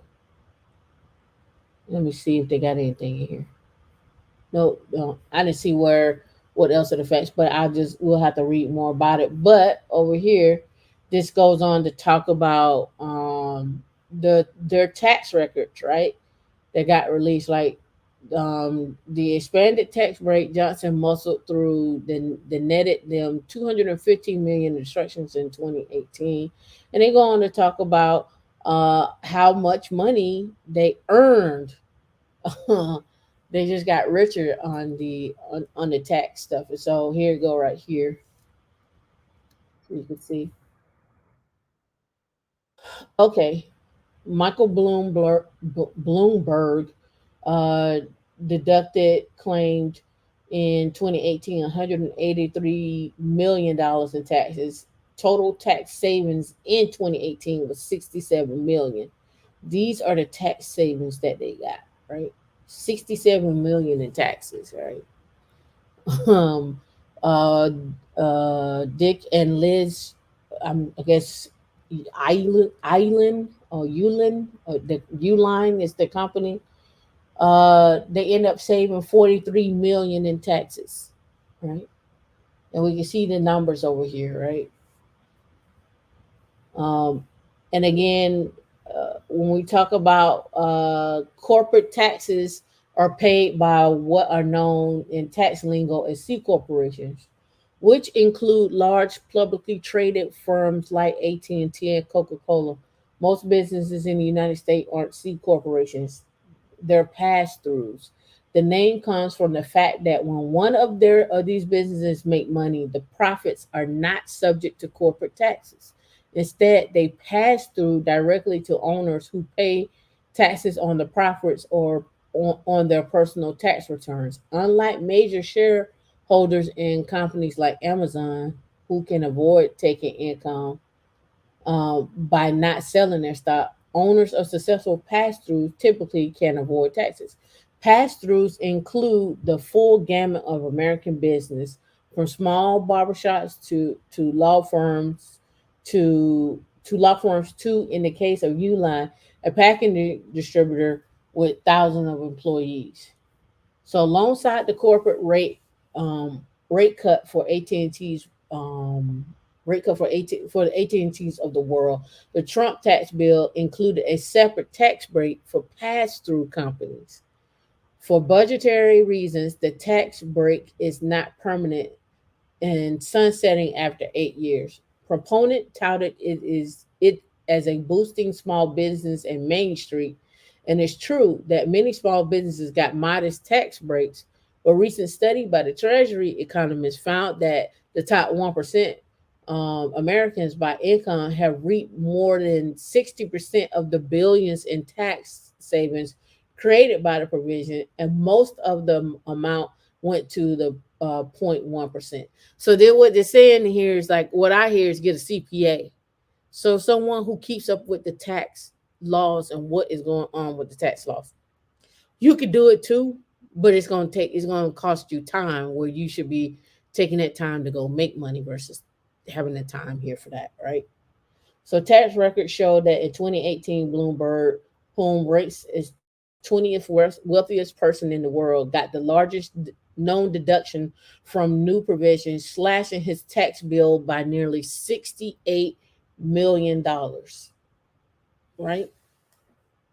So often people ask the question like, does it pay to be, to make more money? I've been in debates before where people are like, you shouldn't make, you shouldn't want to make over $300,000 in your take home because the rest, because you're getting taxed at like 35 to 40%. And then now the question becomes is, should you be making money in your base or should your company be making money? And how are you structuring your company to make that kind of money? Or can you do both, right? So I think we have to have a conversation about that, about what makes sense. And then when we're talking about what makes sense is um, in having your company make it, what's the structure and how you reap some of the tax benefits as well too. I think we also need to have a discussion on your base salary and things that you need to be doing. Just putting money into your 401k is one thing, right? But that's long term money, right? But it also uh, should be some type of investment into something else that's going to make money as well too, right? And this is all person dependent and lifestyle and what you want to invest in dependent as well too, right? So here they're saying that the top 1% of Americans by income had a total savings of 24.8 billion. Everybody else had 6.8 billion, and the rest of the top 10%. I don't know what is the top 10% income now. Was who's the top 10%? Right? Yeah, a wealth strategist as well too. Yeah, a wealth strategist. Yep. Yep, we need a tax strategy. I say you get one even if you're at 50,000 as a tax strategist, depending on your lifestyle. But most definitely, when you start hitting the numbers, um, when you start seeing income like two, three, four, five, six, 1 million, right? Oh, that's what it is. Top 10%, 800,000 up, right? All right. So, speaking of investing, um, I looked at some REITs. Not everybody likes REITs, right? But they're building REITs for cell towers. 173 for the top 10%. Hmm. People ask this question all the time. Like, how many people are actually making over $100,000? And it's funny, and I'm not being arrogant. I was Albert and I were talking, and we were talking about that question, like how many people make over 100,000. But to me, it's a lot of people that make over $100,000. But I think a lot of people, to me, is city dependent, right? And it's also job dependent. But in tech, that's to me is just a normal. It's just a matter of fact. How I made my first billion, I ain't on the list. Right? All right, so cell tower reach 5G is coming, just not that fast. Cell tower REITs, a perennial performance leader in the real estate sector, have uncharacteristic lag this year, dipping into a bear market territory for just the second time in history. So let me scroll down here and talk about this. These companies, right, that are in these cell towers, right? So let's go right here. Cell tower REITs. Do Hoya Capital Cell Tower REIT Index. We track the three cell tower REITs, which account for nearly $250 billion in market value. $250 billion in market value goes back to edge computing as well too, right? Um, American Tower, ticker symbol AMT, Crown Castle, ticker symbol CCI, SBA Communications, ticker symbol SBAC. We also track Unity Group, which is UNIT, which owns a fiber optic cable network and portfolio of small cell towers, and Digital Bridge, DBRG. All right. So when we talk about towers, right, we also should talk about land, right? Because oftentimes people are like, go buy a house. Sometimes you can buy land and have someone, someone put a maybe put a billboard on there or tower. It depends on the location, right? If it's right off the interstate, they may rent the land out and have a tower, some type of billboard or a tower on that land, and all you doing is you may put them in a contract there for 10 years or 5 years or whatnot, and you just getting paid, regularly for that one little thing that's on there. But that one little thing could pay for the land itself and then some profit, right? For you to go out and buy another one, right? Surreal Speech, what's going on? Conan Evelyn, you said that about 30.7% of the American household earn over 100K in 2020. Yep. The value is the cost of living dependent. Sure. Yep. Yep. Yep. Yep. Making sure we got it.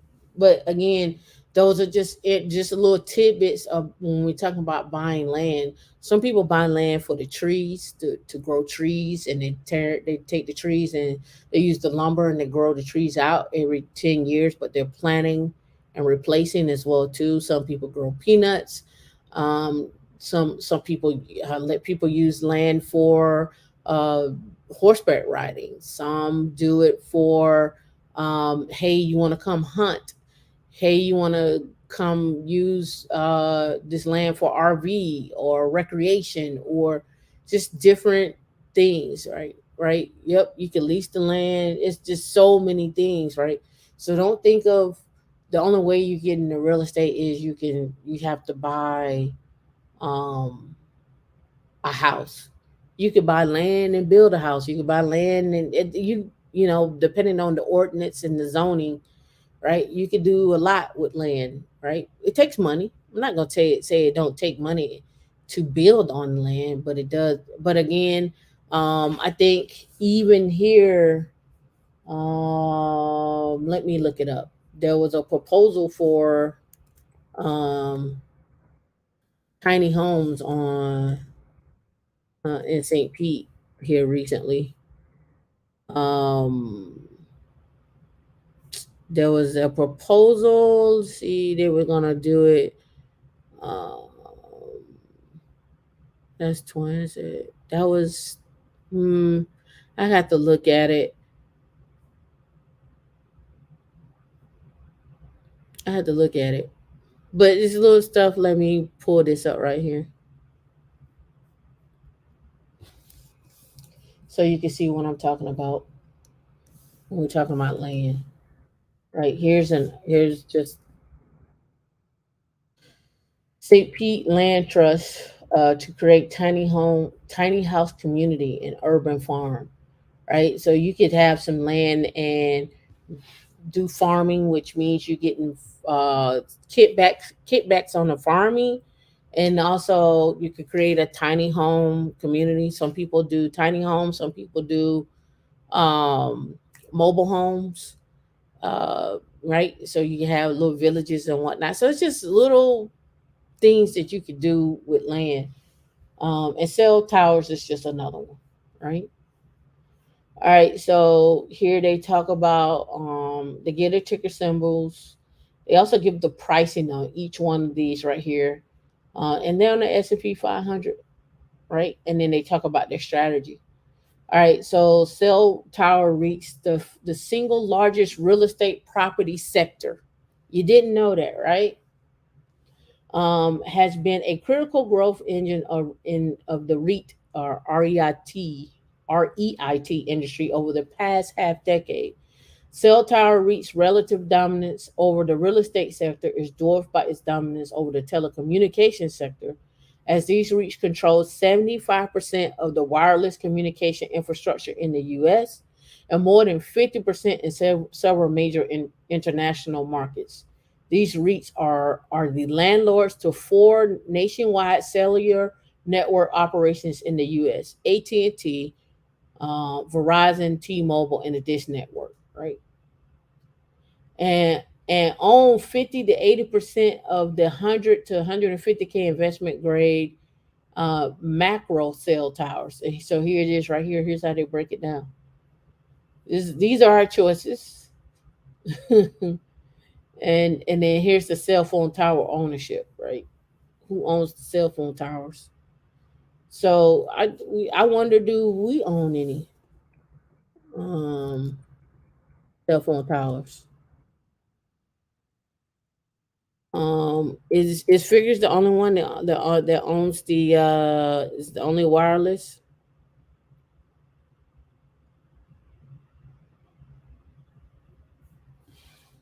right here? I talked about Figures before, but let's talk about this. Head of America only black telecom company that wants to change the landscape of mobile landscape. Freddie Figures, the founder of Figures Wireless, has a patented a wireless inconductive charger, which he says could charge the cell phone industry, or could change. Sorry, change. I'm reading charge, right? But we're talking about towers. He's out of Fort Lauderdale. He's 21. All right, let me look and see if we got any more cell phone towers. I'm just curious. He's the number one that comes up.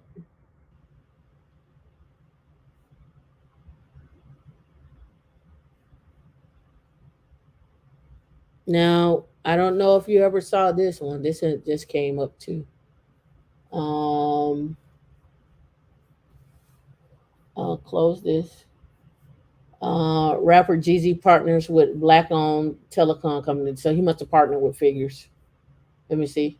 Yep, he partnered with Figures, right? So check it out. But now the question is, he, after he creates these, he has his telecom. He still has to come back over here and use these towers to get the to get the connection, right? It still has to be somebody that has to connect back up to these towers, right? So we also have to look at as well too, who the major players are. Like, he's over here on the wireless carrier side. This is over here on the cell tower ownership side. What do we need to own our own cell tower? So somebody needs, or he may be already doing this, is building a cell phone tower that he can connect his stuff to, right? The cellular industry has plenty of fireworks over the last 3 years, underscored by T-Mobile's now acquisition of Sprint. The emergence of the fourth competitor, the Dish Network, as a precondition to the approval was a coup for cell tower reach. Dish is expected to begin offering service in select markets later this year. But questions remain: is Dish viability as a national competitor? I wonder how much Dish would sell for. I wonder how much Dish Network will sell for. How much is Dish Network worth?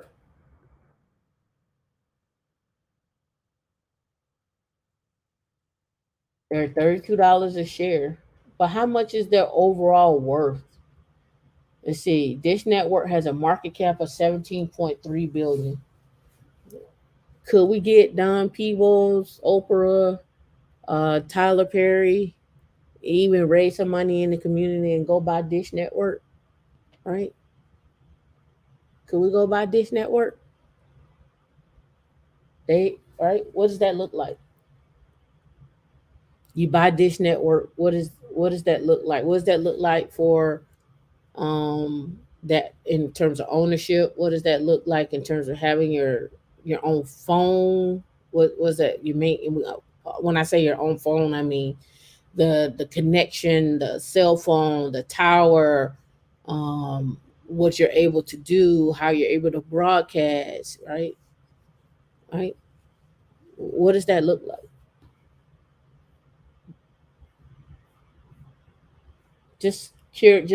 Thinking out loud there. All right. And they go on a little bit more on this. I like this analysis. I'm not going to continue to break it down, but I think you get the idea here. It says 5G require up to 10 times more the physical antennas per tower, and the cell tower REITs typically negotiate higher revenue per tower for each incremental equipment upgrade, driving persistent mid-single digit same tower growth rate.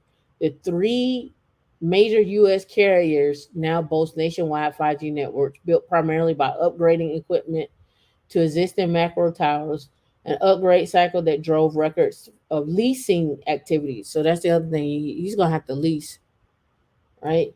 In 2021 and is expected to continue this growth, right?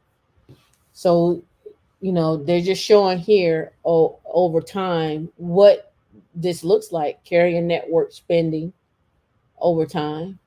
In the in 2023, they're expecting what four. I don't know. I guess this is that's Dish Network. So Dish Network is 4 billion, 15 billion, 25 billion, 28 billion.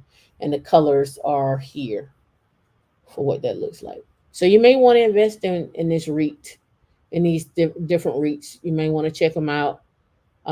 They did a super deep dive on this one. I'll give you this link so you can read about it because it's actually really, really long. And you all can check out this REIT. So check out that REIT. Thank you for the love. Marcia, thank you for the love. Um Kanye is a Williams. I don't know. Can Kanye be? I mean, like he could be included in that conversation. But I'm just here's what I'm thinking of why buying Dish Network would be a better move because Dish Network already has satellites.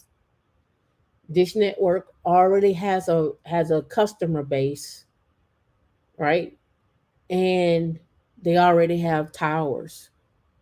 So if it were me and I was the founder of Figures, I would be looking to create a venture fund to raise capital to go after more towers, number one, and then number two, to partner with people to make a strong investment in to go after Dish Network because they already have everything. And there may be other things that they do have, but I'm just looking at it from that perspective, right? Just food for thought there. Yep, the sky would be the limit. You already have your satellite, so you're hiring people or you're keeping people and you're training people on managing these satellites and so forth.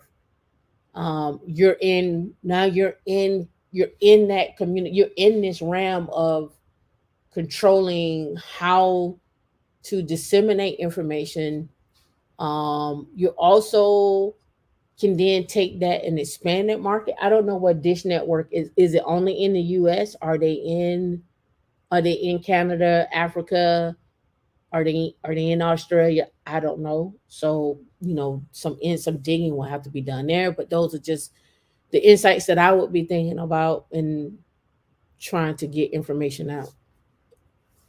The difficult part about acquisitions is the fact the money is always So yeah, it's gonna always be there. The money is the problem. That's why I say you probably have to create a fund in order to raise the capital and start building money within that fund, right? Having returns within that fund, like like a real estate investment fund, like what Fundrise is. We go out, we have people that are invested into this. We're guaranteeing you we're going to give you 10 to 15% returns. You keep investing in us. And then again, they don't have to do it by themselves. It could actually be a fund for that. Yeah, well, Oprah may have given up on, but she still has money coming in, right? She still has influence and money, right?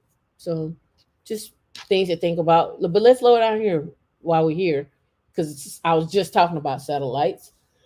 All right, the satellite internet has been around for decades. EchoStar, SATS, HuNet, and ViStat or VStat that use geostationary satellites that are roughly 20K miles from Earth.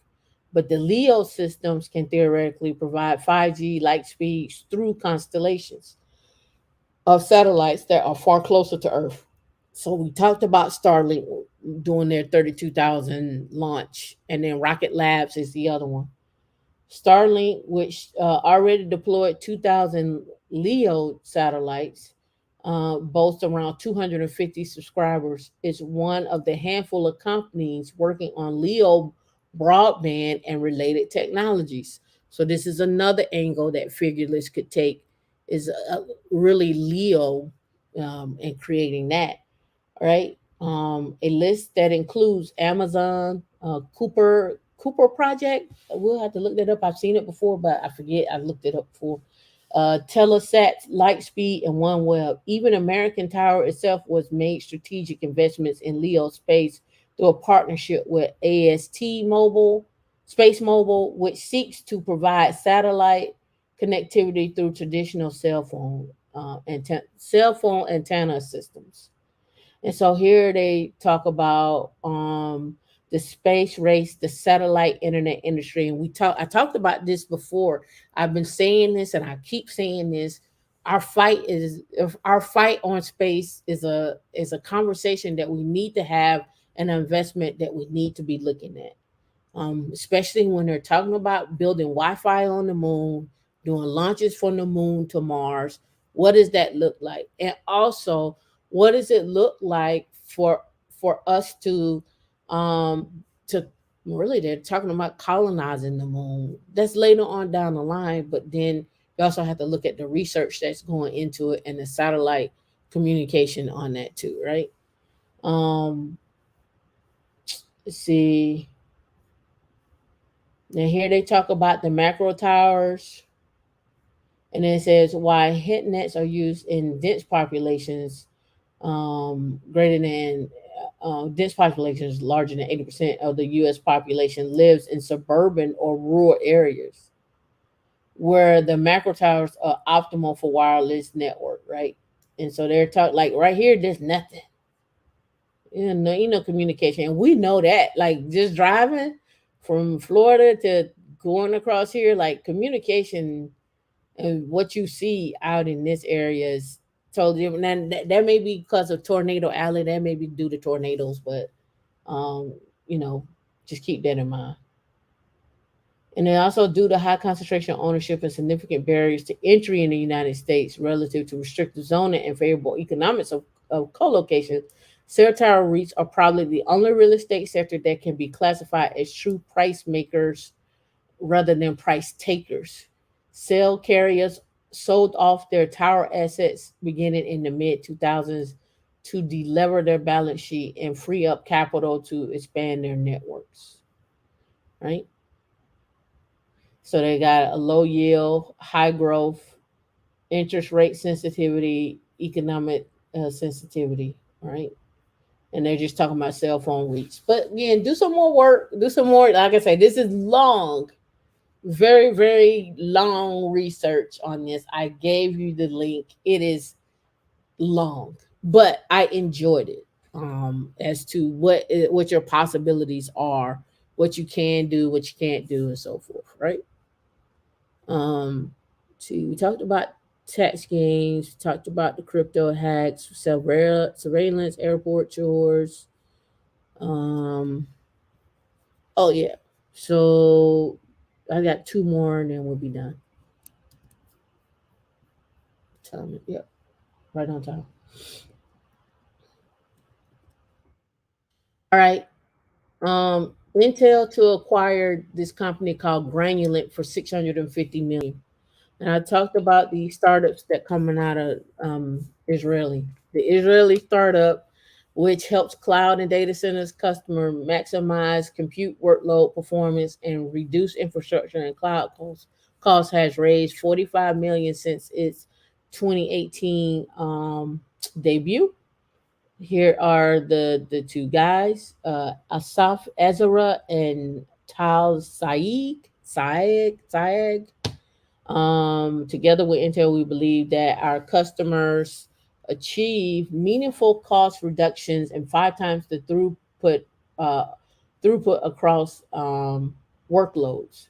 So, what does that mean for Intel? What does that look for Intel acquiring this company? So better, let's look at what how they would use this.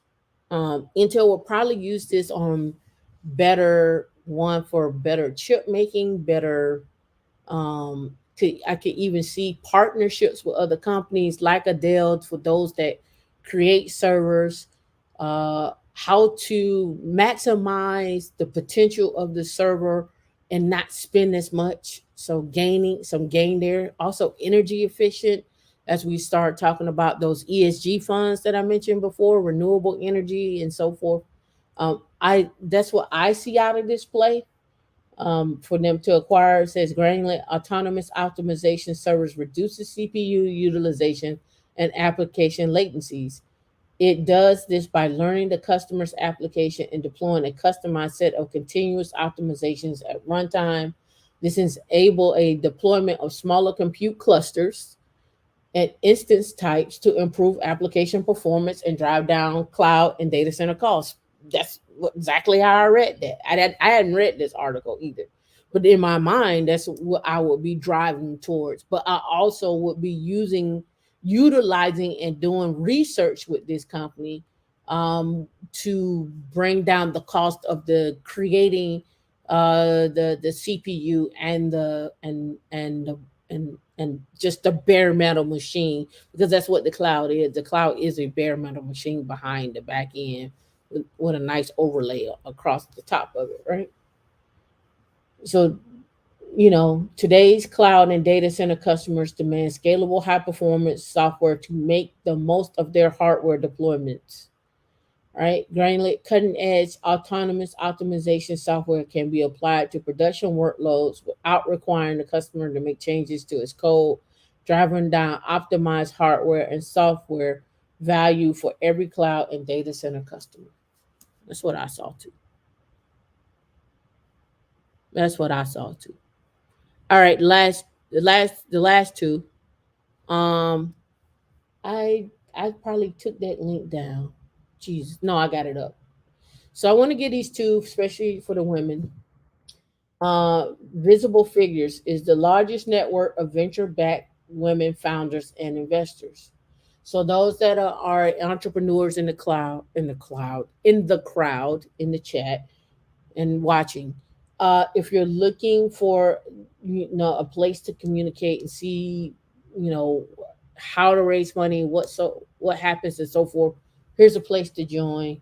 Um, Visible Figures is 2.1 billion in collective capital raise was formed in 2017.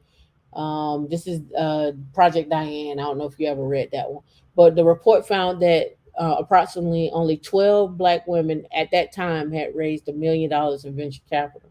Her intuition that these women needed to know and support each other led to the formation of this network.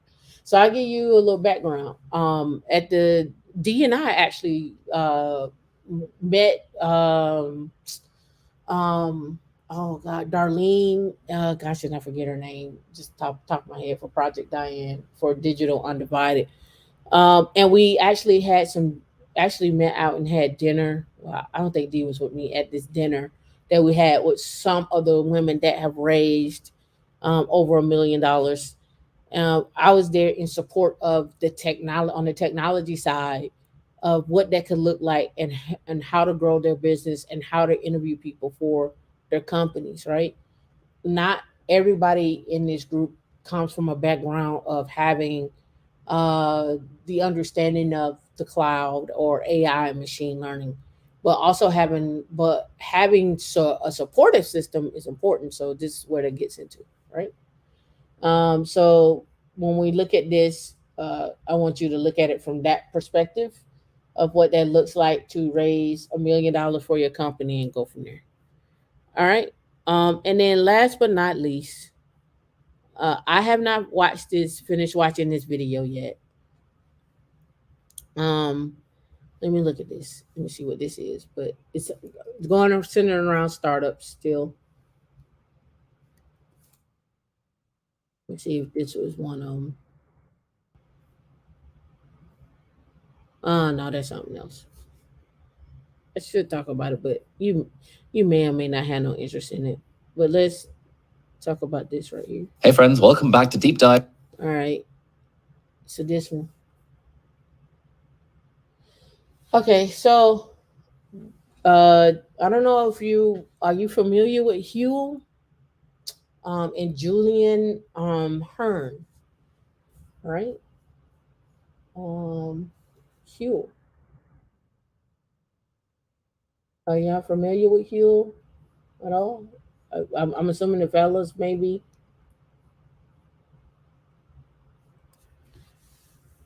familiar with them. All right. So in this video, see, is it this one? Yeah. He talks about how he built a $72 million business in 5 years and what that looks like. There were no timestamps on this right here. So, oh yeah, it is right here. Let me see. Do I have to use my down arrow? It looks like it's got some chapters in here. So let's look. Intro, why it's never too late to start a side hustle, affiliate marketing, how you built Huel, hiring team in the early days, customers, what's next, hiring and firing. And it's so funny we say hiring and firing. You got Huel in your fridge right now? Okay. All right, Tanya. All right. But I wanted to mention this because one of the things that stuck out, I haven't finished the interview, but the hiring firing section. And another thing that I was looking at and I mentioned this last week about being a manager and being an owner is learning how to let people go. Yeah, I could drop that link. Learning how to let people go, and I said that was one of the things that in my Twitch interview that got asked about, like how do you fire someone? Are you comfortable with that? And the fact that that person may cuss you out or what have you, are you okay with that? What does that look like? Right. So, I'll play a little bit of it. I'll play the one where he got started with Huel. I think that's probably more the meat and the potatoes here. So start there. Is a few. It was Soylent, I think, back in the day. So interestingly, How does that come onto the scene? Because I remember that was a thing in like the sort of Silicon Valley kind of people, Right. and loads of people taking the piss out of it. And, yeah. So the interesting thing was, I wasn't aware of Soylent at this time. Yeah. We eventually looked. So this must have been 2012, I think, when I'm talking about body hacks, something like that. 2012, 2013. So somebody here can Google it and find out exactly when they launched. I'm not sure, but I wasn't aware of it. So this was me trying to solve my specific problem at the time. We launched in 2015, June. So by the time we'd launched, or before we'd launched, I realized that Soylent existed. Yeah. There was another brand in the Netherlands that was doing something similar. And there might have been a German one as well. So I was sort of a little bit annoyed that there was other things out there similar, but competition happens in every market, right? So in some ways I wasn't that bothered. All right, so I want to stop it right there. Fair use act number one. competition exists. All right. So look, a lot of people get into being an entrepreneur, and you hear all the time, something is already built, so I shouldn't do it. But how many credit cards out there do we have? I mean, I think that's our baseline thing to look at. How many different credit cards out there do you are already in existence, right? How many different vacuum cleaners are there? How many different cell phones are there? How many different, excuse me, grocery stores are there? If you have an idea, it may have already been done, but again, it doesn't mean that you can't get in the market, right? A lot, if you look at Shark Tank, you'll probably be depressed sometimes because they're like, "Oh, that market is hard to get into. Nobody wants to do that, this, that, and other." Um, Especially when it comes to like beauty products, they don't do well on Shark Tank. It's just not something they that everybody truly understands, especially when we start talking about our skin tones and so forth, right? Shark Tank is brutal. But I want to say that um I want to also spin it this way. There is competition when you are entering in the tech market, right? And throughout your career in tech.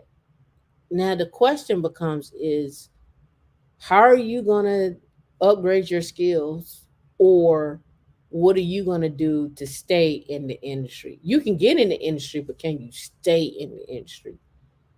Can you stay fresh? Can you stay reading what goes on in the industry, what is taking place, what's coming down the pipe? um, Perfecting your skills, right? Whatever that looks like to you when I say that, right? Staying in the industry and being able to compete. It's tiring. I don't care if you're a man or a woman. It's just what it is, right? Um, Keeping your mental wit very sharp is actually another thing too.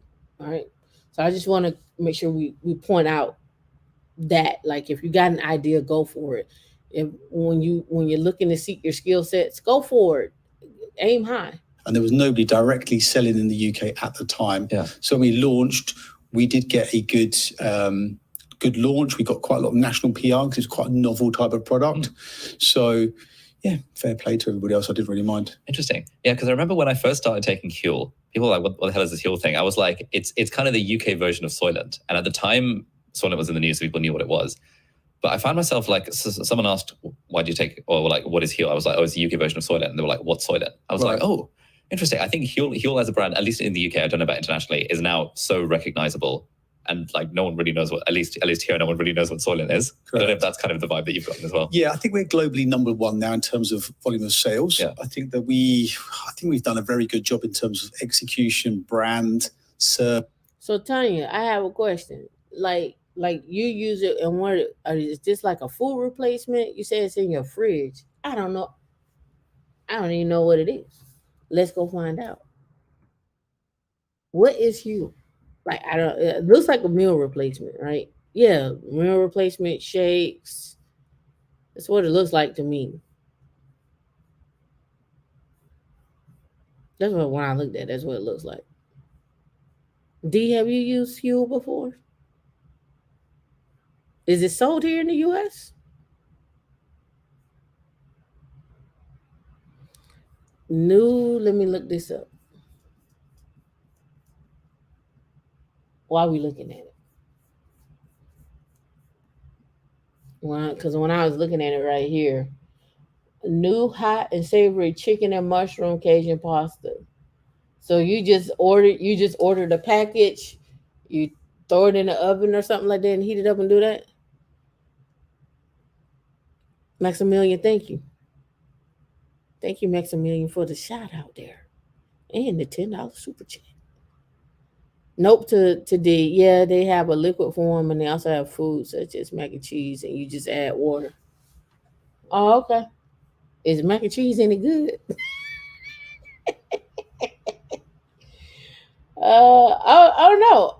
Somebody else let me know had they tried it and they use it as a meal replacement. Does it have any type of whey in it or soy or what's the backing on it there? Just curious. Nutrition, Huel powder,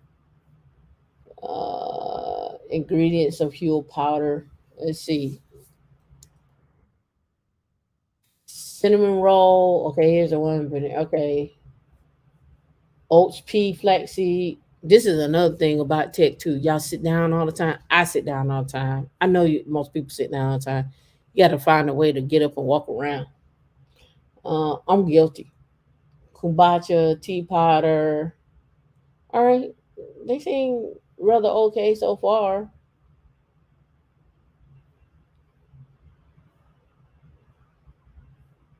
I don't see nothing that just really sticks out to me. Like, oh, don't get that. Give them a shot. Oh, you can purchase them in the supermarket. Okay, cool. I think that was all. I think I covered everything except for Elon Musk is building a social media platform, right? Other than that, I think you already know that.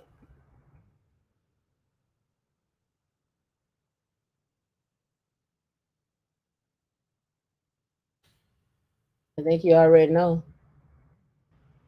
that he's considering building a social media platform, right? Tweets, follow criticism, and blah blah blah, giving it blah blah blah blah blah. I see him building a social media platform so you could talk to other Tesla owners inside of as you drive with your Tesla. I see that. Yep. I see him doing that. So you can talk to all everybody who's in the Tesla network. We all talk to each other and we ride around in our Teslas. You wanted to go for the macaroni and cheese. Oh, come on, Tanya. Ain't nothing but a little water. But no, um, just some thoughts and ideas on that. Again, we won't have to. This is the spillover. We did not have the second show today. I just kind of ran them over for because I want to get out of here too. But I need to eat first too. D say I'm not gonna go anywhere. She right. I might not, but we'll find out once I get off of here and start. It look gray outside, but hey, it is what it is. All right, so that's everything that I had for the last 2 to 3 weeks that I wanted to make sure I covered on this stuff. Um, Everything that I could see. Did I cover this? Let me see. Did I talk about this last week? Let me look.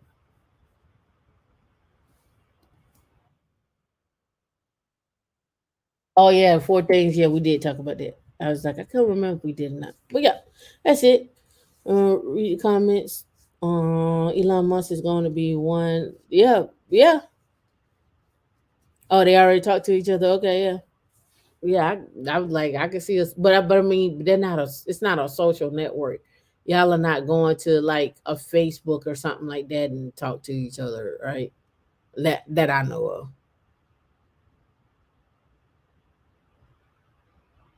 Women Linux. No, D, don't be putting up the faces, right? So if they'll talk about Google layouts, which ones?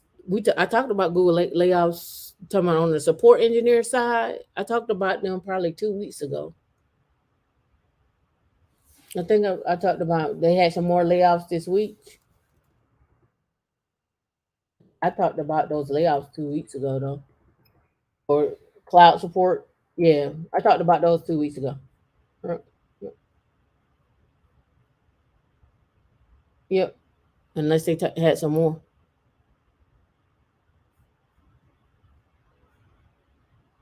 Yeah, I talked about these a couple of weeks ago and what that looks like um for their layoffs.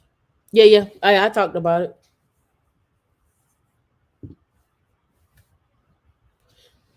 Tesla is very expensive. It's not in my 82 range. Toyota Camry, Volvo, seeing more on my realm. Engineering cannabis, we don't worry about you. Shari, you are welcome for the information. But yeah, again, our mission is everybody at least making a minimum of 200K in tech, taking your money and investing it however you see that investment. But we just want to talk about what your options are to invest in. And that option could be land, it could be real estate, it could be REITs, as we saw with cell phone towers, it could be into uh, a whole life policy, an annuity. You could go buy real estate, buy rentals. We talked about roof stock and arrived homes. We talked about wines, making investment into buying your own vine. What does that look like? NFTs, cryptocurrency. We also even on the show, we also have talked about just regular IRAs and 401ks and self-employed SEPs. Um, we also talked about your HSA and your FSA, right? We talked about that. We talked about being an accredited investor. What does that look like? Why? What happens? Oh, the one thing I didn't talk about was this stunks. And not stunks from the fact of GME and all of that stuff like that, right? What'd you say? Oh, D said I talked about stunks. All right. Okay. She said I did it. Hold on. We go directly to the site. Right. Um, you can explore their different events, demo day, tech crunch, so forth and so on. You have to be invited to it as well too. And here they have the real estate, right? RSVP for that, gaming. You want to talk about marketing, you want to talk about crypto. What does that look like, right? And they demo their stuff, and you get to go in and invest like a minimum of 1,000, and then go from there. Of course, you gotta show proof that you're an accredited investor as well too, and go from there. Um, and then they have their best, right? We invest 25K to 50K into the best startup from 1,500 a month deals per month. And I think they meet probably 2 or 3 times a week. So you could be investing in companies and may not see that return for a while, but I'd rather invest $1,000 now than not at all, right? Miss out. So again, there's a reason why to get to the 200,000. And I'm not talking about pre-IPO when you're on Robinhood and you invest in pre-IPO. That's not what I'm talking about. I'm talking about pre-A, pre-Series A. Like you're just trying to raise money, right? I'm talking about that venture fund right there. All right, that's all I had for everybody this week. Remember, the goal is 200K. How do we get there? How do you stay there? And when we're talking about tech, um, and how do we move the needle when we're talking about having reports come out where we're seeing 3.5 million people with a negative net worth, black families with a negative net worth, and 7.8 million with a worth of 10,000. Don't let that be you. Don't let that be your family members. You have options. You know, you just got to get in the game, have confidence, stay skilled up, and keep moving. Until next week, I'll see y'all later and have fun and bye.